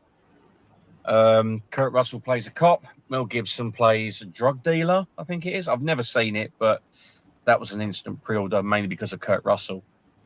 The next one is Stephen King's Misery, directed by Rob Reiner and starring Kathy Bates and James Caan. We all know the storyline behind that one. The next one is Forbidden Planet, which stars a very young Leslie Nielsen and is actually a really good sci-fi film. Very good use of special effects for music. Next up, we have, I think I do actually have a thing for this. Let me have a look. Where is it? Oh, no, it's here somewhere. There it is. No, it isn't. That's Deathstalker. My mistake. It hasn't uploaded it. So I'll just have to waffle on. A Better Tomorrow, the trilogy, is getting a box set release, as well as Night Falls in Manhattan, starring Andy Garcia. Another Clive Barker film is getting released, Clive Barker's Underworld, and then you've got Go, starring what's her name, Katie Holmes. It's some kind of 90s film. I don't know. I didn't know the synopsis of it, but it's just gone. That's a great synopsis from 90s film. Yeah, it's some kind of 90s film. I think it's sort of do with like double crossings and drug deals and stuff like that. It's meant to be a really good film. So yeah, that is the Arrow releases that was announced. I think it was the end of June, just after we done the last live stream. Did we not mention these Arrow titles? I can't even remember. I'm just sort of thinking maybe we might have spoke about these. Thinking about it, we might have actually mentioned Go. Something tells me we might have mentioned Go. But actually, it's only an American release, an Arrow USA release. Yeah, I think that's US. We'll let Marty and Mike answer them, because I'm pretty sure, because there's so many titles that we tried to mention, I'm pretty sure we mentioned. I think we might have done. You know? There's quite a few. Yeah, we'll leave it with Marty and Mike, because people don't want to hear us go on about it again. Yeah. Marty. Well, you see. Well, Go, I'll definitely be going for. I haven't seen that film in such a long time, but it was very good film, and it's one of the ones that just kind of disappeared and kind of in the time, more or less. Nobody has really kind of seen it. Very young Katie Holmes, but there's a whole lot of kind of very familiar actors in it, and it is a pretty good film. A friend of mine at work, massive fan of it, so I think I'll be ordering 2 copies, one for me, one for him. They get it over from America. Tequila Sunrise, I haven't seen it in such a long time. And Mel Gibson and Kurt Russell, I think they're kind of friends. They're very good friends, but they're kind of one's a cop, one's a drug dealer. And Michelle Pfeiffer is, well, she's always nice looking. Watching any kind of film, especially around that time, she was just extremely yummy. But Misery is just an all-time classic. I never got to Scream Factory. They did a 4K of it over in America, which I didn't get. So I probably will pick up the Arrow edition, because it's an iconic film. Kathy Bates is just fantastic, and James Caan. Brilliant movie overall. It's probably one of the best Stephen King kind of adaptations. Kind of get film. Like, it's just a really good film. I haven't seen Forbidden. I think I might have seen Forbidden Planet when I was younger, but I can't really remember much about it. So it's kind of, I'm not sure if I might just kind of wait for an Arrow sale for that one. Probably is Night Falls in Manhattan. Don't really remember much about that whenever it was even like originally. Andy Garcia is a very good actor, but I don't really know much about the film, so it's another one I'll probably pass on. And A Better Tomorrow trilogy, I don't really know much about it, to tell you the truth. Something I need to look into a bit more and see what the kind of films they are. And Underworld, Clive Barker movies can be very kind of hit and miss anyway. So and I don't really know much about this one, so it's another one I'll just have to look into, and maybe, as you say, one of those fantastic Arrow seals. Maybe it could be a film I might be adding to the basket.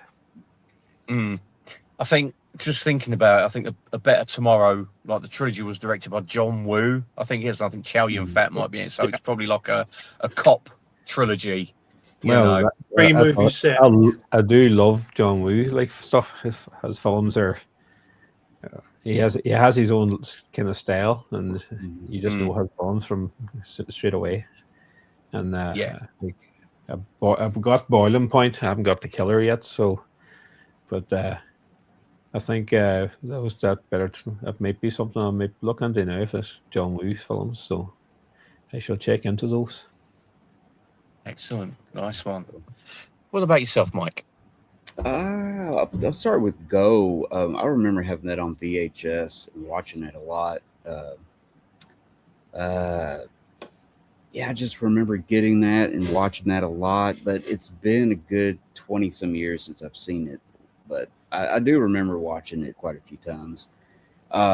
Forbidden Planet, I'm pretty psyched about that because that's it's needed kind of a cleanup over the years. It needed to be kind of cleaned up, sharpen it out a little bit.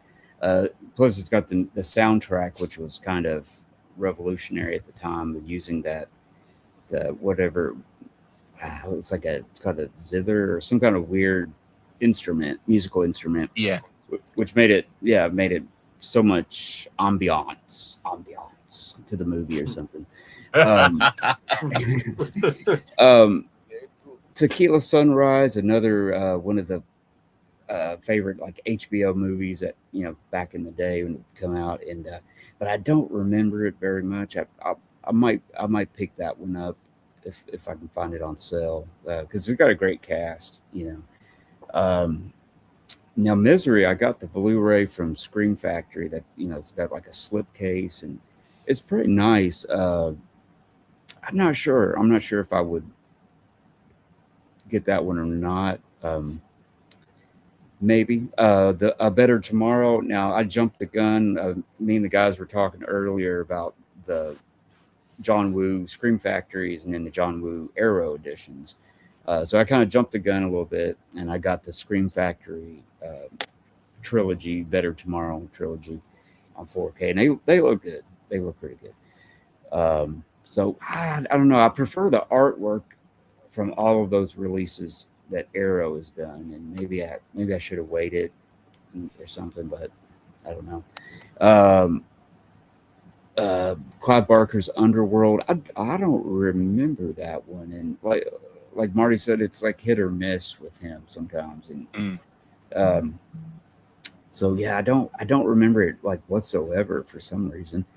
Night Falls on Manhattan sounds familiar, but I don't think I've seen that one either. So probably for sure I'm going to get Forbidden Planet and Tequila Sunrise. Probably pick that up on a sale or something. But yeah. So yeah, definitely Forbidden Planet. I mean, if I could do a blind buy, I would probably get.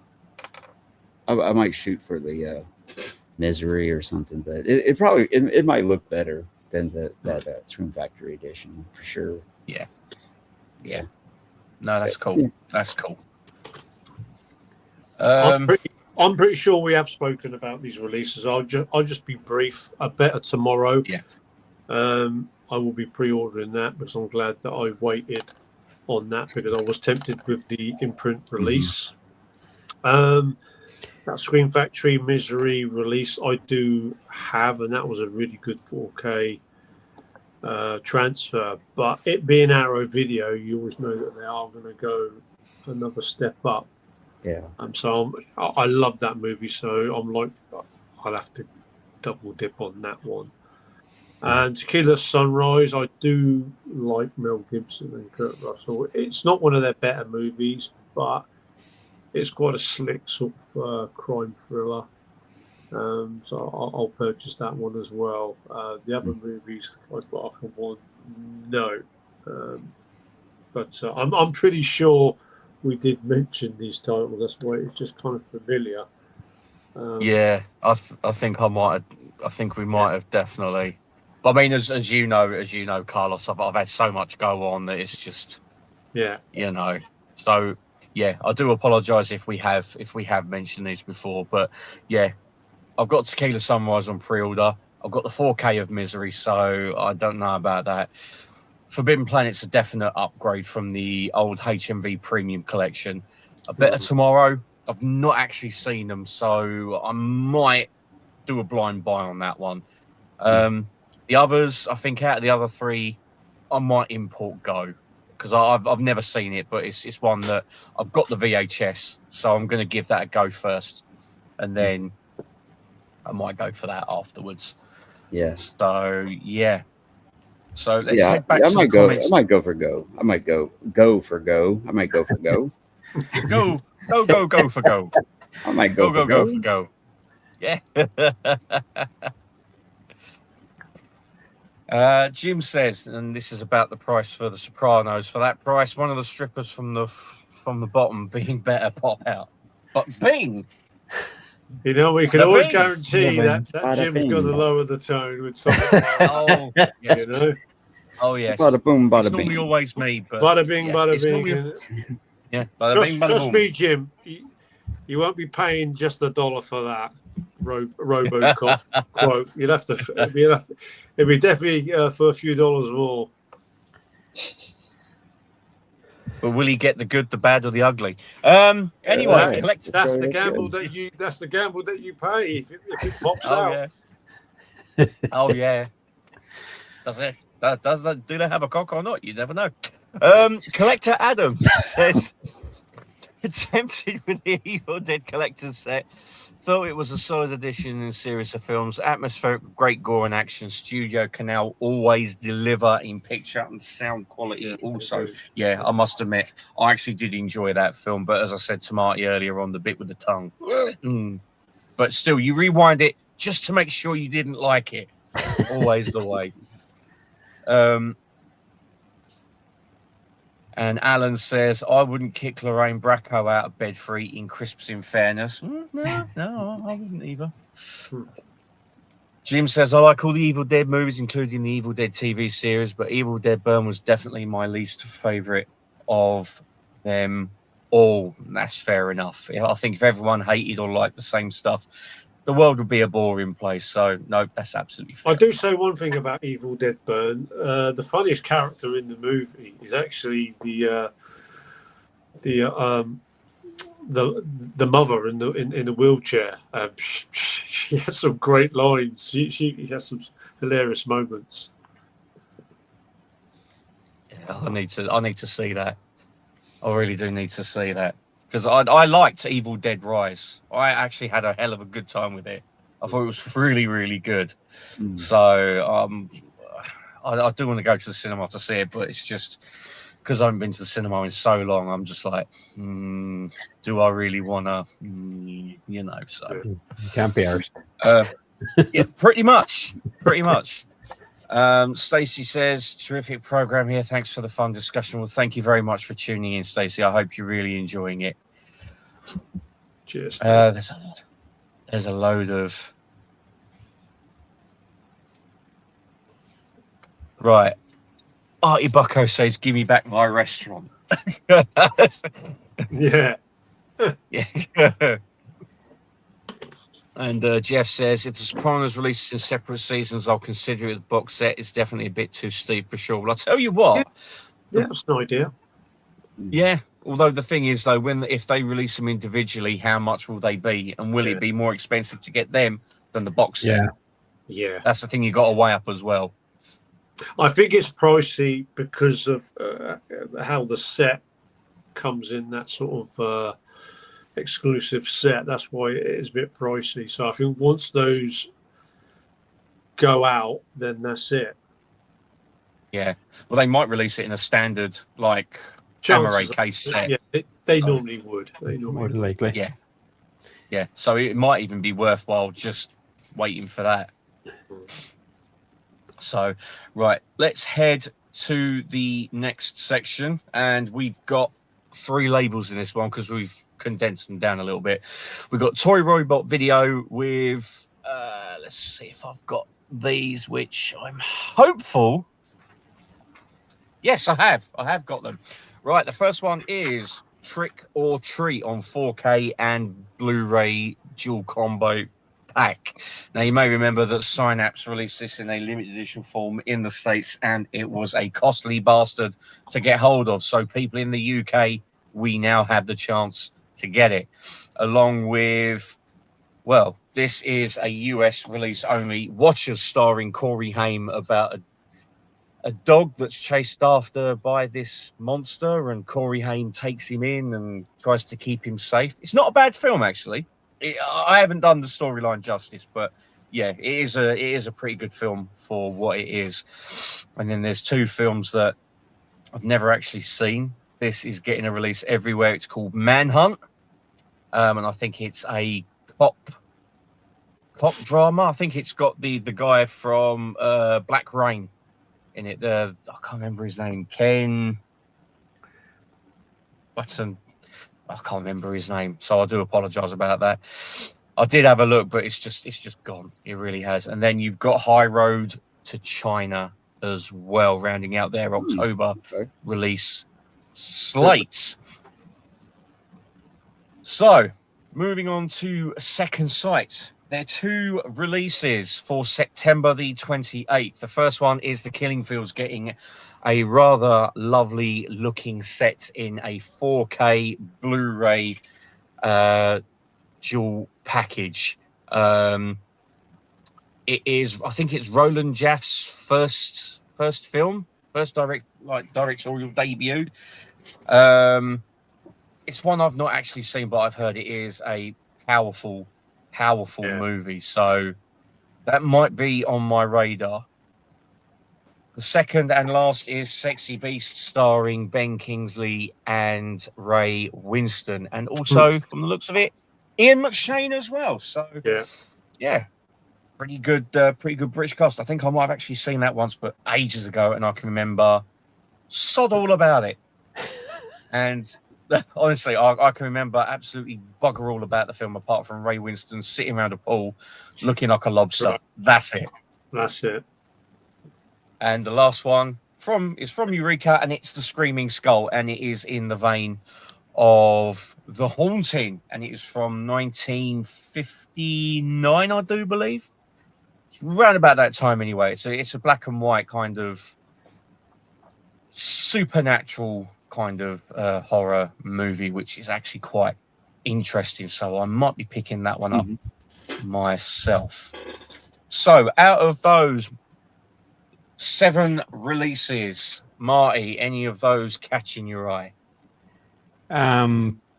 Probably the 2nd Sight editions of the Sexy Beast is a fantastic film. Yeah, it's great. Ray Wilson and there's a brilliant and everything, but what do you call him? As steals the show as a bloody psychotic. What do you call him now? I've got blank my brain. Gandhi himself. Oh, Ben Kingsley. Ben Kingsley. He's just that's a couple of scenes in it. He's just nuts. So yes. But I'm it's thinking echoing. You're echoing. Sounds echoey. Yeah, I wonder why it's going echo all of a sudden. Oh no, it's okay now. Oh, good. Yes, fine now.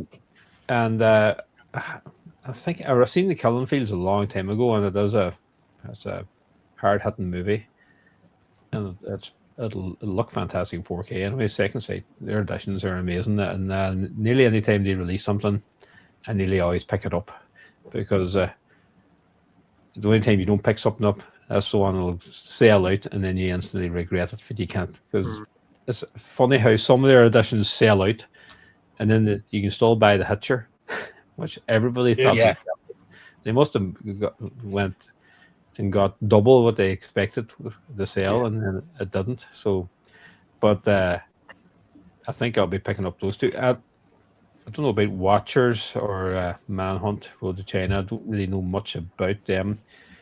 even Art, the trick out and street one. That's I think I think Steve Court just picked that up in America on his holidays, but the Synapse edition. So know very little about it, but I'll definitely be going for the 2 second sight editions.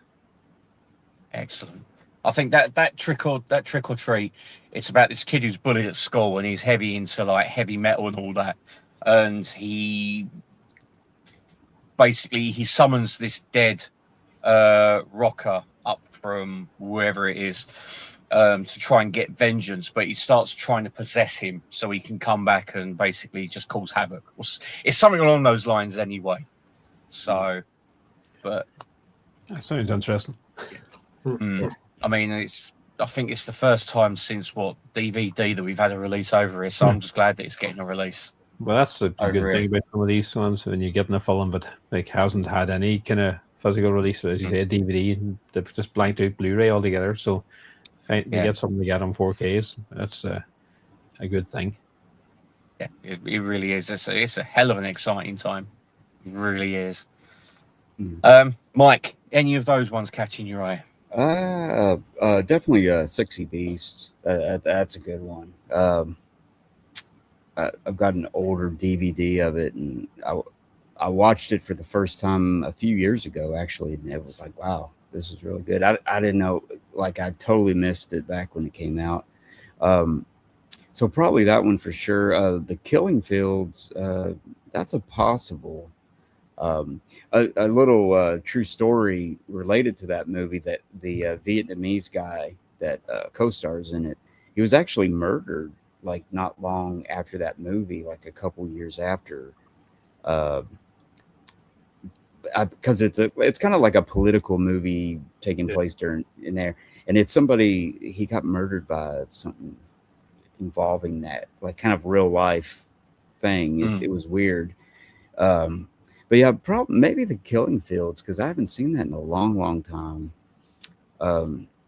And maybe even High Road to China. I remember that being on like HBO a lot, and I thought it was pretty cool. Apart from having, Magnum PI in it, I think that's what drew me to it, back in when I was little. Trick or Treat, I remember being pretty decent back then. I think it came out like 1986.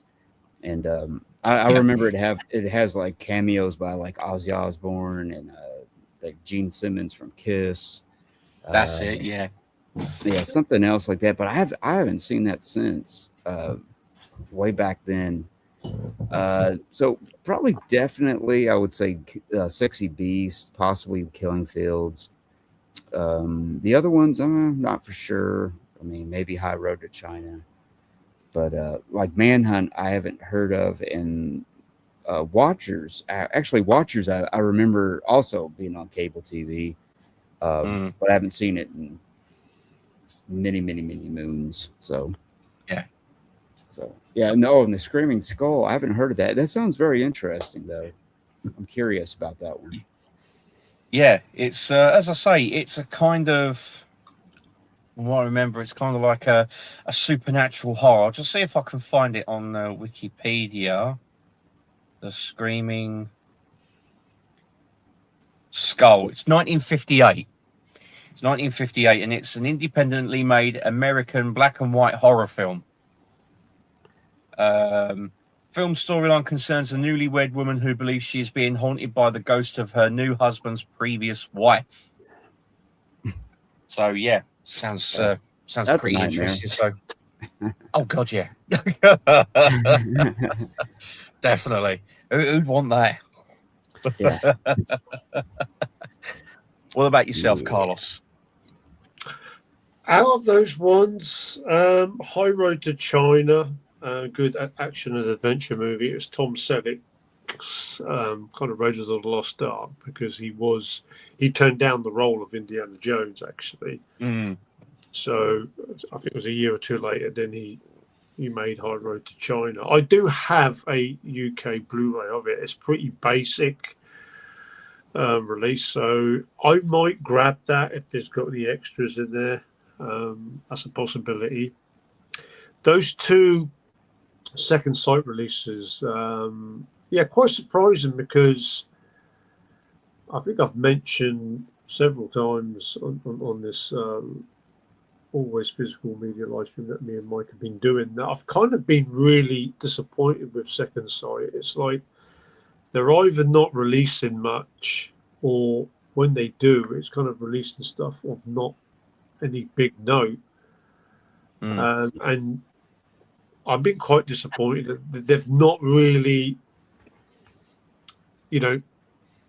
kind of released some big additions. I mean, when they do, we've had obviously the Hitcher, Dawn of the Dead, the Texas Chainsaw Massacre. When you do get a good sort of big release, everybody goes crazy for it. So these two releases are solid releases, but quite surprising, because you kind of always sort of think that Second Sight kind of tailor for more of these kind of psychological horror movies, thriller drama movies. So The Killing Fields is a bit of an odd choice, because it's a war movie, which I have seen, but literally that's back in I think it was the mid '80s, and I think the movie done well at the Oscars. I watched it then. I wasn't kind of clued up on it, so maybe it's a movie I do need to watch again. But it's a well-made movie. I think it's based on a true story as well. A big VHS rental back in the days in UK video stores. Sexy Beast. I'm most likely to get that one. I mean, Dan is a big fan of the movie, and I remember watching it back in the day and sort of thinking, yeah, it's so-so. But then I did get a Blu-ray release of it, and that movie, I kind of really got it. I was like, like Ben Kingsley's performance really made me sort of really love the movie even more. And also you get the reliable Ian McShane. Again, I probably will. It's an odd choice, I think, not one that I was expecting. So I'm likely to get that. Whether I'll get it as a big box, a big sort of set, because the movie's quite short for 90. It's barely 90 minutes. So I don't know what you're going to get as in sort of features and extras. So it shouldn't really be an expensive one, like a $49.99. But I may just get the 4K release, but just more of a basic Amaray release. Yeah. No, that's understandable. I think for myself, I've never actually heard of High Road to China, but from what you said, Carlos, I think I might actually pick that up, because I do like. I think everyone and their dog likes Indiana Jones, so yeah, I'll definitely pick that up. Killing Fields I've not actually seen. Is it? Yeah, it's good. Is it? Oh, excellent. Yeah, I'll definitely pick that up then. Killing Fields, I've not actually seen it, but I am quite tempted. But I don't know whether to go for that release or for the standard Amaray, like what you're doing with Sexy Beast. I mean, I think I might even go for the standard Amaray for Sexy Beast as well. But I'll definitely go for the Screaming Skull, because I like that kind of horror, where it's kind of like a psychological, supernatural horror. So yeah, that's definitely piqued my interest. So Trick or Treat, I didn't actually go a lot on it when I had the German Blu-ray. I think I watched about half of it. I ended up giving it to my nephew. So I was like, yeah, that's how much I liked it. Yeah, I know. Manhunt, I've never heard of. And Watchers, I've got a Spanish bootleg. I'm happy with that. So, but no, I thought it was a pretty decent horror film. So, right, we'll just go back to the comments quickly before we do the last part, and then Carlos's rumor mill. And we've got Jim here. Now, I don't know if he's saying this just to bait us or not. He says, I think I'm done buying TV series and physical media. I have so many shows on DVD that quite honestly I never watch. And when I do, I can just watch them on streaming at this point, like HBO Max. Although, mind you, though, he does make a pretty good point of having too many shows on DVD, because there's so many out there. They're releasing loads and loads, which is nice to see, but you're never going to get a chance. Well, we to are watch them talking all. about The Sopranos, and The Sopranos is not your normal run-of-the-mill TV. That's special. Greatest TV series that's just well written, and it's just fantastic. Yeah.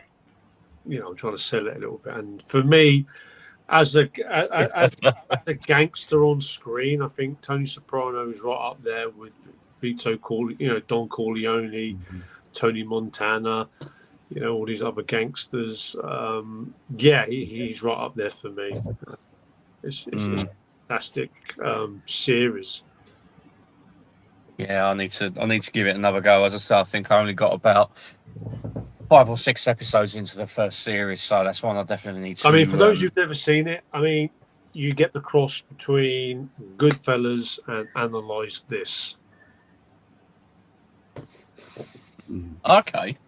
What you get? Okay. Yeah. Interesting. Yeah, I've seen a few Interesting. episodes, but I got the whole set, and I just haven't been able to start on it yet. Start watching it. I need to. Yeah. Okay. Well, you know what? He has actually clarified that. He says TV on physical, not and physical. I thought there was going to be something wrong with him there. I thought we might have to send the doctor out to have a look at him. Funnily enough, Jeff says, was going to say he was already in shock over it.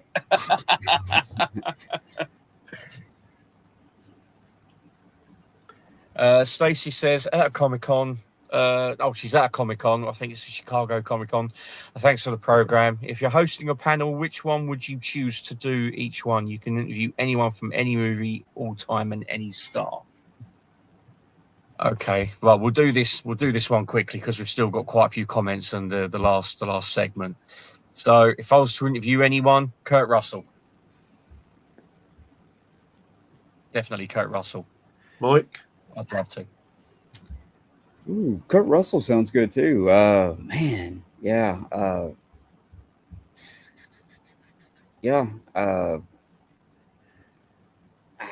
don't know.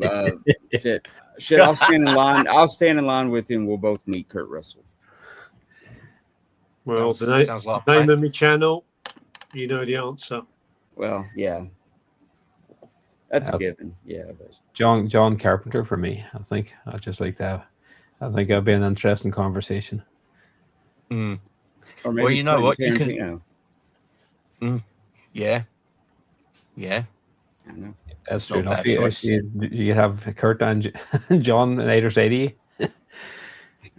I do think I'd have more fun. I do think I'd have a lot more fun with Arnold Schwarzenegger because I think he can be quite entertainingly funny. His interviews are fantastic. Yeah. You just can see that he's a very intelligent man, and he really enjoys maybe actually having a bit of fun with people. And I say that not just for the movies, but also for the bodybuilding stuff as well. I'd love to pick his brain sort of on stuff like that. Yeah. No, that's a good point. Actually, I think Arnie would be. I think he would be a lot of fun to talk to. I think he'd be interesting as well with some of his stories and that. He really would. That's a good choice. Definitely a good choice. Stacey, let us know who's going to be at this Comic-Con. I'm interested to know what stars are you trying to meet. Who's going to be at this Comic-Con in Chicago? No, it's not. I got it wrong. It's San Diego. It's San Diego Comic-Con, not Chicago. Yeah, that was on me. So yeah, that's a big one. That's a huge one. Yeah, that's what she said.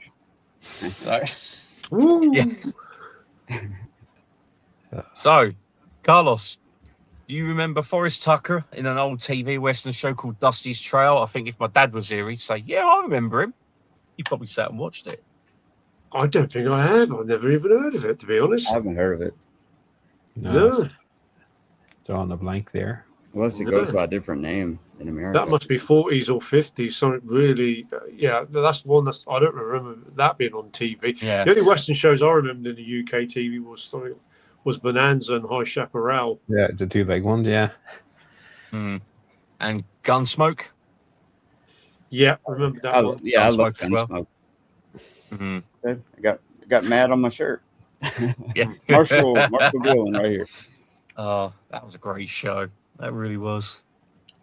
Alan says, I know I'm in the minority, but Gone with the Wind does nothing for me. It just doesn't resonate with me. I'm sure it'll look fantastic in 4K. Hey, no, that's absolutely fair enough, mate.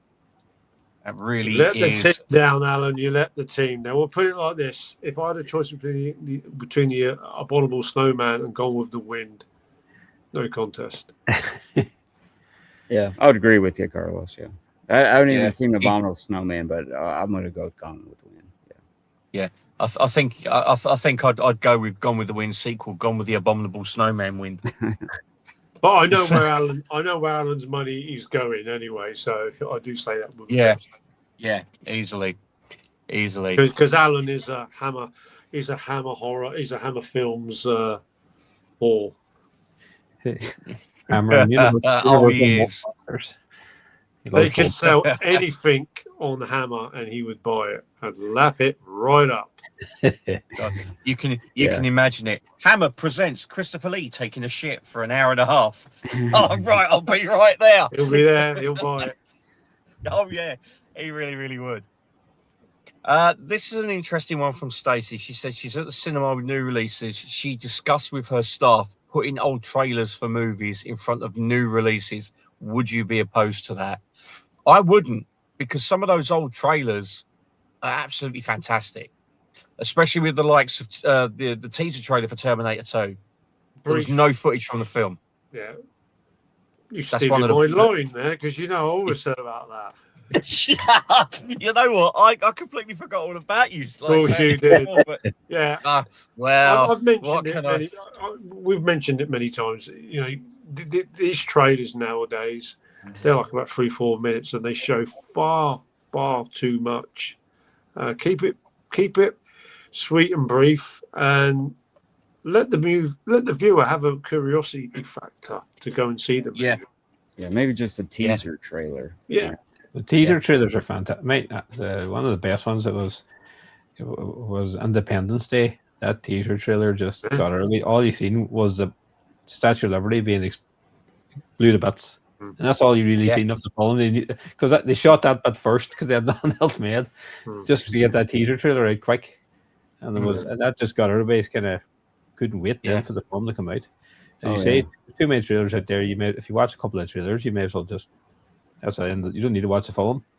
You just stick the trailers together, and that's it. You have the film. So it's I hate I try my best to avoid the trailers at the minute. Yeah, less is best because that's it. That Resident Evil trailer is very good because it doesn't just shows you enough, but not really showing you too much. That's what you want. Well, you know what? I haven't seen that new Resident Evil trailer because I can't stand when they put at the beginning of a trailer starts now. I think I might have said this before. That gets right on my fucking tits. When the trailer starts, it should be the credits of the company and then go into the trailer, not have a pre-trailer thing that says trailer starts. I know I'm watching a trailer. I didn't think I was watching the old fucking film in a minute and a half or 2 minutes. It's off I want my money back. I want my money back. Exactly.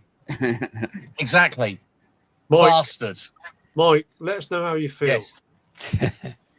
Bastards. That's all I'll say. Bastards. Stop sugarcoating it. But no, I wouldn't be averse to that. As I say, I think that'd be an excellent idea, putting old trailers before, because then you're showing how the trailers used to look, and just absolutely brilliant.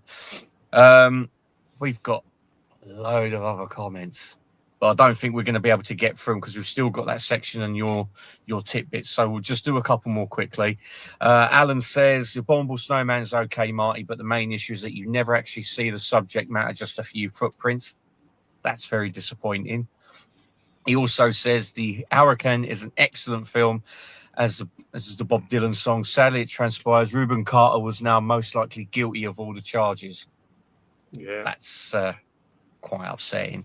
And we got Slipknot fan here saying hello. Hi there, Slipknot. Hope you're well, mate. I've got to show this one.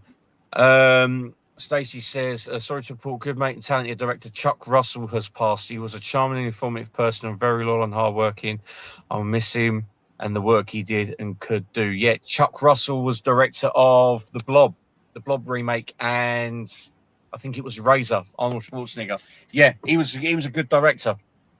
He really was. I really enjoyed the Blob, and I enjoyed Eraser as well. Yeah. So yeah, that's actually quite sad, that one. And we've got Gary the Blu-ray addict here. Hope you're well, Gary. My friend. He says, "Hello, gents. Great announcements today from Second Sight with Sexy Beast 4K. Anyone like this one? We'll be catching up from the beginning shortly. Always a great show." Well, thank you very much for saying so, mate. And yeah, the check came this morning. So cheers, Gary. I did get your message. Just see it pop up. Yep. Right. So we'll go back to this last set of announcements, of which there's about 5. So it's not too bad. These are the imprint ones, and the first one is the one that I accidentally showed earlier on, and it's the Deathstalker collection. It's the 3 films from, I think it's 83, 89, and the more recent one with Daniel Bernhardt. You get the Steelbook, and I think they're on 4K and Blu-ray. The next one is what we were saying about earlier on, Red Sonja, with that iconic-looking artwork on the hard box. Again, that is 4K and Blu-ray.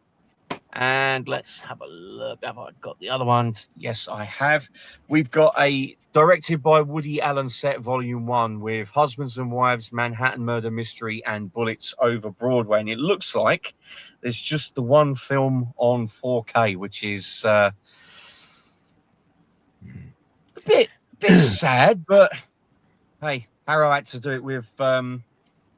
what was it? Desperado, I think it was. That was just on 4K, but it is what it is. We've also got... Right. I couldn't get the picture for this one, but it's a directed by Stanley Kubrick set, and it's got in it Path of Glory, The Killing, Fear and Desire, and Killer's Kiss. And I can't remember if that's going to be all 4K and Blu-ray or if it's going to be a mix of the two, but it's another directed by set. So I don't know how much that's going to be. But for Jerry Anderson fans, we have the complete Blu-ray set of Fireball XL5 and also the complete Joe 90 on Blu-ray. And yes, you get that rather lovely looking booklet as well, and you get the same with Fireball XL5 as well. And that is, yep, that's all the announcements so far. So, Marty, any of those ones on your radar? Probably not. Maybe the Deathstalker. That one looks kind of interesting. So there's imprint editions they are stunning. Yep. They do amazing editions. Red Sonja, thought it was a god awful movie when I was young, and it hasn't really gotten any better. Like, I don't know why even Ernie even went on it. Like, maybe just because he was trying to have a go at her. And Woody Allen, those films, I was never really a fan of Woody Allen. In a way, he's kind of something just a wee bit creepy about him. Yeah.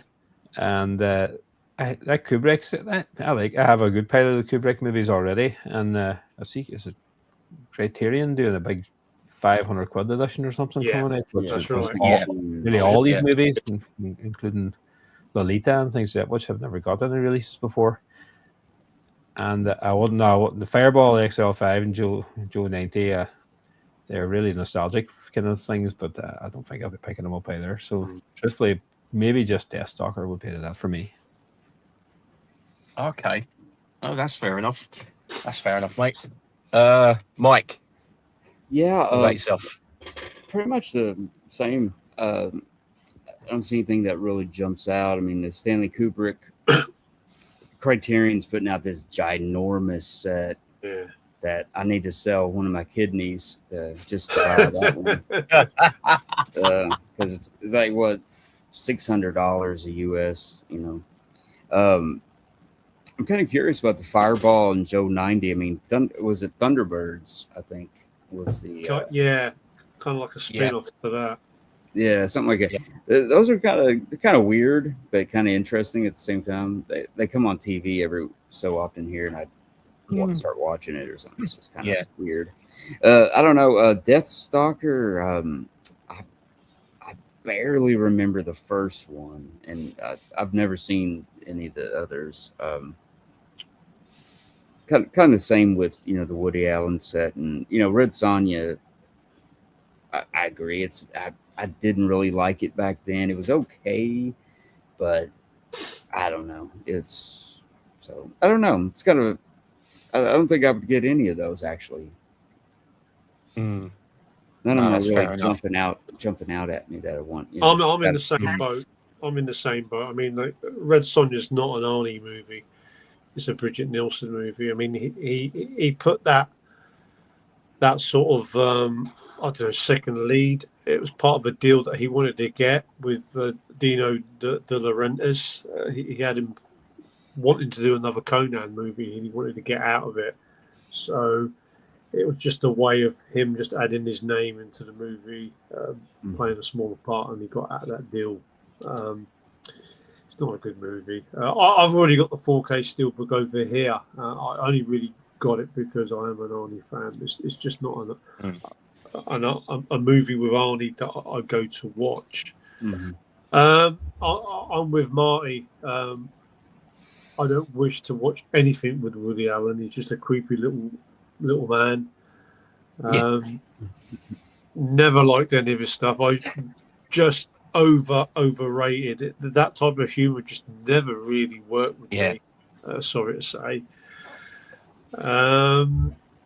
Joe 90, they're kind of nostalgic. I watched them back then with Thunderbirds. Thunderbirds was actually a better series than Joe 90. Funny enough, that any kid at school who kind of looked like Joe 90, we would always call him Joe 90 back in the day. That was always a fun thing. Shut up, Joe 90. Kids would sort of like take the mick on people. But yeah, I mean, in print they do some fantastic collector's sets, but these ones mentioned, they don't scream sort of please buy me.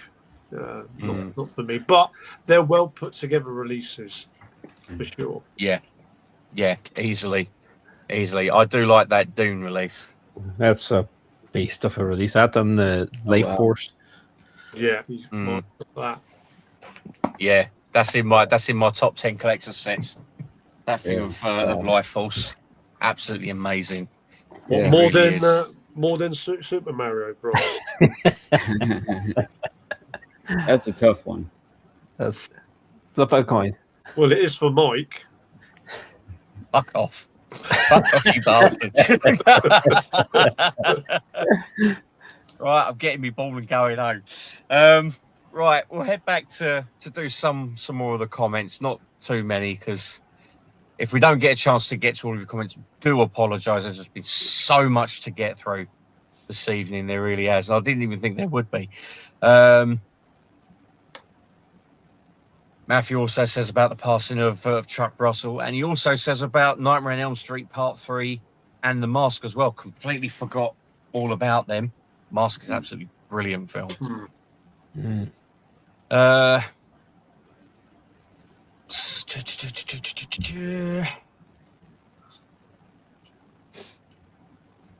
just trying to have a look and see what. Right, Stacey actually says she's going to be getting Sexy Beast. It's a great movie. Glad to hear you enjoyed it. And Adam says it's good to see Watchers getting a decent release. Only ever seen it on DVD. Michael Ironside is a really evil sod in it. Yes, he is. He's a really evil bastard in it. But mind you, though, it's Michael Ironside, so he's an evil bastard in. Yeah, he's an evil bastard in whatever he's in, and he's a bad guy. I mean, look at Scanners. Alan says Killing Fields is a beautiful film based on real life events. Phenomenal scoring, incredibly uplifting. Highly recommended. I do not appear in Sexy Beast because I'm an ugly bastard, mate. Same. What can I say? Right, I'm going to actually say this one. You from Stacey. You are on a moon colony. It's safe and you have a 4K player. What 3 movie franchises do you bring with you, and what 2 comedy movie characters you bring in? Right, we're going to have to do this one extremely quickly. 3 movie franchises: Star Trek, Indiana Jones, James Bond. 2 comedy characters: The Mask, and I can't think of another one. I really can't think of another one. So I'm going to throw it over to Alan. Alan? Marty, even. Sorry. I didn't call mean me to Alan offend you, again. Marty. Yeah. I'll tell you what, Mike. For next time when we bring Marty back on, we'll bring Alan just to make it a bit more easier for you. It's called Alan Marty, I think I need it. 3 franchises I've got. Well, I probably have Indiana Jones as well. Probably start the original 3 Star Wars movies, and Nightmare on Elm Street, and comedy. I don't know, characters or actors. We go for, I think it was Jim Carrey and Steve Martin. That'll do me. Good picks. Mike? Oh, I'm gonna go with the Dollars trilogy, of course, Star Wars, and James Bond. Actually, James Bond series. Funny characters, I would go with Steve Martin from The Jerk. The Jerk character is just hilarious. And probably, man, that's a hard one. Maybe Peter Sellers as the Pink Panther. I mean, there's so many to kind of think of. But, yeah. So. For me, the Dollar movies, the Dirty Harry movies. And this is a tough one. On another day, I would have quite easily said the Rambo, Rocky movies, Back to the Future movies. I'm going to have to say the first 3 Indiana Jones movies. Yeah, there's a lot of good ones. Yeah. Comedy, undisputedly, it's got to be Stan Laurel and Oliver Hardy. In anything that they about do. them. Yeah. Completely forgot all about them. That's a good choice, though. Yeah. Really good choice. Jim says that he loves Sexy Beast. That's a performance that Kingsley should have won the Oscar for. He's amazing in it. I do remember him being really good in it. And Alan says, if Hammer did secondhand toilet paper, I'd buy it. But I'm actually not getting The Abominable Snowman. It's one of the weakest Hammer films in his opinion. And that is the end of the comments so far. But I do still think that he'll pick up the Hammer. He will. He will. Because that Hammer carrot will be dangling. Oh, yeah. It's like, why did they pick that one of all of them they could have done? You know, it's like what they could have done. Put more into another one, but I don't know. Yeah. They could have released that one as just a standard release. Yeah. So, but anyway, Carlos, over to you to get your tidbits out for the lads. Yeah, some pretty good, some good sort of rumors on some new 4K releases. The first one, we do have Steven Spielberg's comedy, The Terminal, with Tom Hanks and Catherine Zeta-Jones. It's going to be a 4K release of that, approved by Steven Spielberg from Paramount. That's going to be possibly coming out at the end of the year. Mrs. Doubtfire with Robin Williams and Sally Field. That is going to get a 4K edition. I think that's going to get released with Disney and 20th Century Fox, and I expect to see a pre-order around about the September-October sort of mark. Again, all these kind of rumors are kind of from US sources. Another good one that I'm really looking forward to, finally on 4K, Kevin Costner's Dances with Wolves is going to be, they've started work on that. You will be getting the extended director's cut, and that will be approved by Kevin Costner himself. That one is likely to get released either the end of the year or early 2027. Also, The Last Boy Scout is going to be getting a limited edition on 4K. I think that's going to be towards the end of the year, around about November, October time.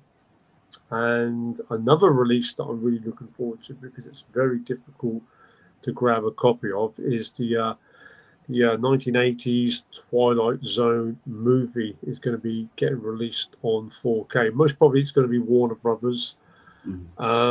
So I would love to see that in some sort of a collector's edition. Yeah. So there are some of the movies that I've heard rumors that they've already started working on to be released. So quite a few good ones there. Marty, Mike, and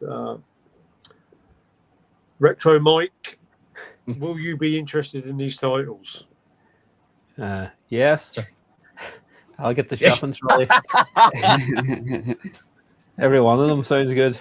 Like At Dances with Wolves will be amazing. Like, because that film looks fantastic and VHS. So, like, what's it going to look like with 4K? And Costner behind it himself, he will make sure it looks the best it can. And of course, Robin Williams and Mrs. Doubtfire is just an all-time classic. He would have been a comedian that take what he to the colony. He'd keep you going anyway. Yeah. And that's all fantastic films now. And Last Boy Scout, I think Arrow's releasing that. That's going to be. That's what I'm hearing. It's going to look fantastic to see it. I think there's talk too that it's a different. They found extra footage as well. So if Arrow do what they normally do, it should be an amazing release. So yeah, they all sound very nice. So very, very good. Mike.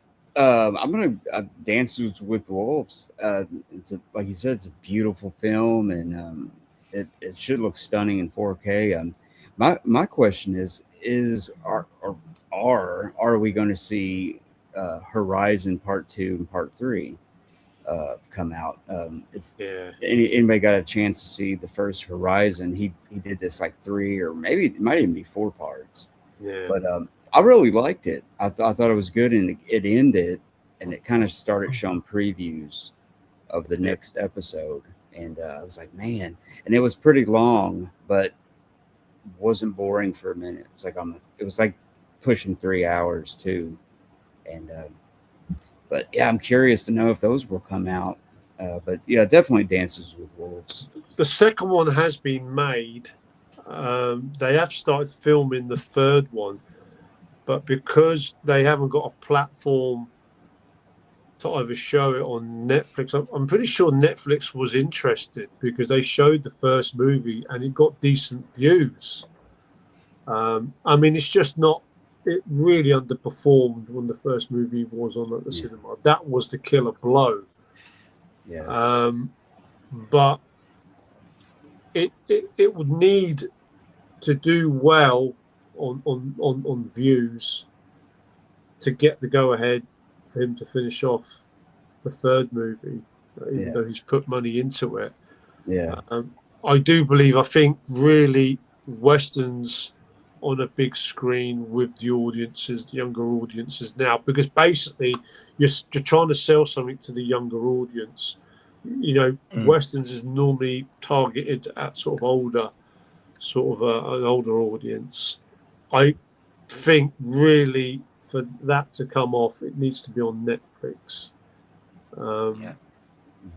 Honestly. Yeah. But from what I understand, he put a lot of his own money in it and stuff like that. It was a real passion project or something. And I don't know. I'm curious about it because, like you said, like Part 2 is done, and then they're working on the next part. So I hope they come out. I've got the 4K Steelbook. And I won't watch it because I want all the others so I could watch straight after. Well, the end of it they show scenes from Part 2. It's such a tease.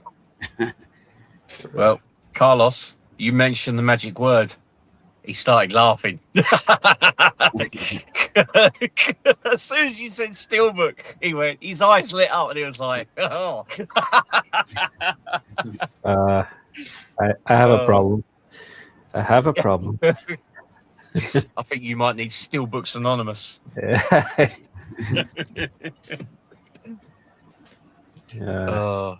But no, that I haven't seen that film, so it'll be one that definitely would like to see because but as you really do hope they get the chance to finish it because it'll be some trilogy. Yeah. Oh yeah. It'll be a shame if they don't do it because he's had this idea for many years, Kevin Costner, and it's just keeps getting blocked. It's not going to really. I mean, he'll be probably at a loss in money. So a lot of it's finding a home for it to be shown. I mean, it just won't. It just won't sell on the big screen. It just won't. You know, when was the last time a Western was on screen? I mean, there's rumors that Tarantino is actually going to be doing a new Western. You know, Spielberg has thrown his hat in saying that he wouldn't mind doing a Western. Those directors, you got a chance, but I think Kevin Costner is kind of basing on his success on Yellowstone to knock this project off, and it hasn't. I mean, the movie in the UK, it only had like some cinemas near me only had like a 1 week release of it, and it was gone.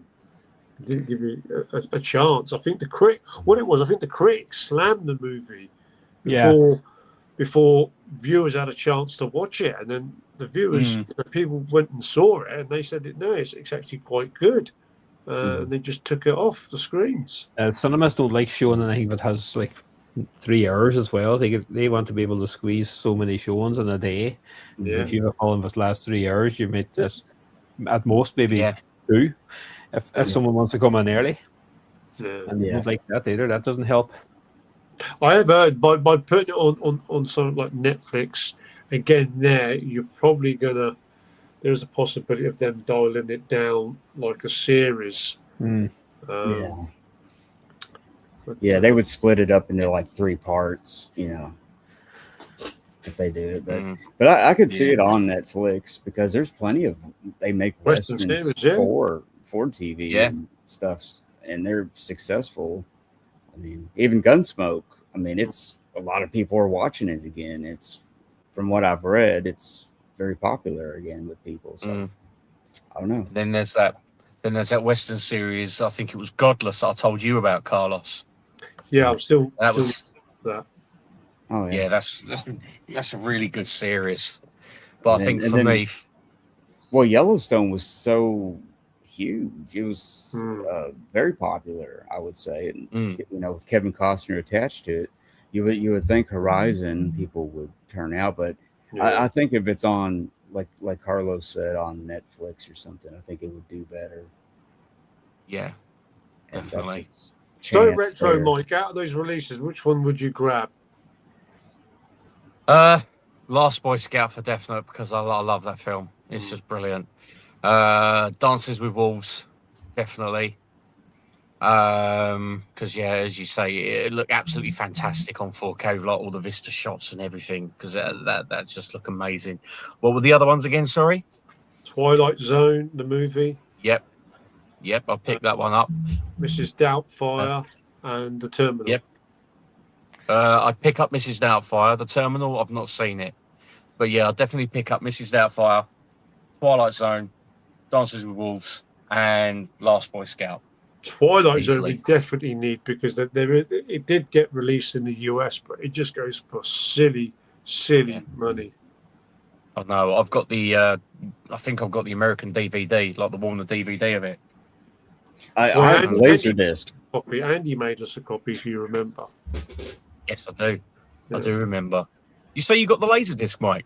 Yeah, that's the only copy I have of it because it's hard to find and it's expensive, like Carlos said. But yeah, I got the old, I think 1983, 84 release Laserdisc. It's like old as the hills. Oh, so that's like the original full screen release, and it's got like the color border around it. Is that right? It's just completely full screen. What I think it's pan and scan is what they call it, where it's just blown up Yeah. So, Nice one. Well, I'll tell you what, I think as soon as that comes out, that'll go like that. oh yeah, it should be. I would problem. say, yeah. Yeah, because I think people are waiting for it so long. That'll definitely go. And then with what's his face got killed on set. Vic Morrow. Yeah. Yeah, there should have a good documentary, maybe remembering him put on there. It's kind of a closer, because I don't think anybody's ever really done something for him, remembering, because that was messed up. I think the children died too. Two children. Yeah, 2 kids. Yeah, like 2 kids. Yeah, it was awful. Yeah, absolutely, totally agree. Yeah. Right, we have got a couple more comments just to close out with. Stacey says, "Who would you get to direct Kroll Legacy sequel?" I think that's how to pronounce it. Cheers and thanks for a great program. Enjoy the weekend. Thanks from Stacey. Well, thank you very much. And you know what? Alan has actually given a good answer. Guillermo del Toro. He's got the visual flair for it. I can see that. That's not a bad. Yeah, that's not a bad shout at all. Mm-hmm. That really, really isn't a bad shout at all. And Alan says, at least if I do a mafia hit on Mike, then Marty will get the blame. He says, bastard. He says, terrific stream tonight, guys. Hugely entertaining, informative. Nice to meet you, Mike. Great contribution. Thanks, guys. And he says, also, one upcoming release I've already pre-ordered is the Del Toro Frankenstein from Criterion. Surprised they're doing the 4-disc set with an extended director's cut. Interesting. So if no one's looked into that yet, 4-disc set Criterion. And the last one, Collector Adam. Thanks for another great stream, gents. Enjoyed watching along as always. Have a great weekend. Cheers, thank you very much, mate. Thanks, Adam. Yeah, it's much appreciated, mate. Have a good weekend, and the same to everyone who has watched this evening. I hope you all have a fantastic weekend, and if you're out and about in the British sunshine, please take care, because it's absolutely fucking horrid. So it really is. I want to say a big thank you to our 2 guests. One half of the Irish Mafia, Marty from MadMarty's Movies. Thanks, boys. It was nice being on here again. Really enjoyed it. It's great to have you on again, mate. It really is. And thank you to Mike from Mike's DVD and Blu-ray collection for his first appearance. Yeah, thanks, guys, for having me on there. I've had a lot of fun. This is great talking about stuff. Yeah. Cheers. I'd love to come back on again sometime. Absolutely, Mike. We'll make that happen. Yeah. Yes, we certainly will. We really, really will. It's been an absolute blast again. It really has. Meeting you for the first time, Mike. I've had an absolute ball, mate. Glad you could join us. Yeah, you guys are great. Really, really. Great bunch of guys. Dudes, thank you very much. I would say. Yeah. Thanks for the kind words, mate. It really does mean a lot. It really does. And thank you to everyone in the comments as well for the kind words and for interacting, tuning in, joining in and whatnot. I'm just sorry we couldn't get through every single comment, because I think we'd be here until the 4 horsemen. Yeah. I think we'd be here till the 4 horsemen come knocking. You know, and they were saying to me, "Will you fucking hurry up?" So yeah, will you anyway, hurry up, Mike? Because I want to go on eBay and look for a set of Super Mario Brothers for my brother. Fuck off. On that note,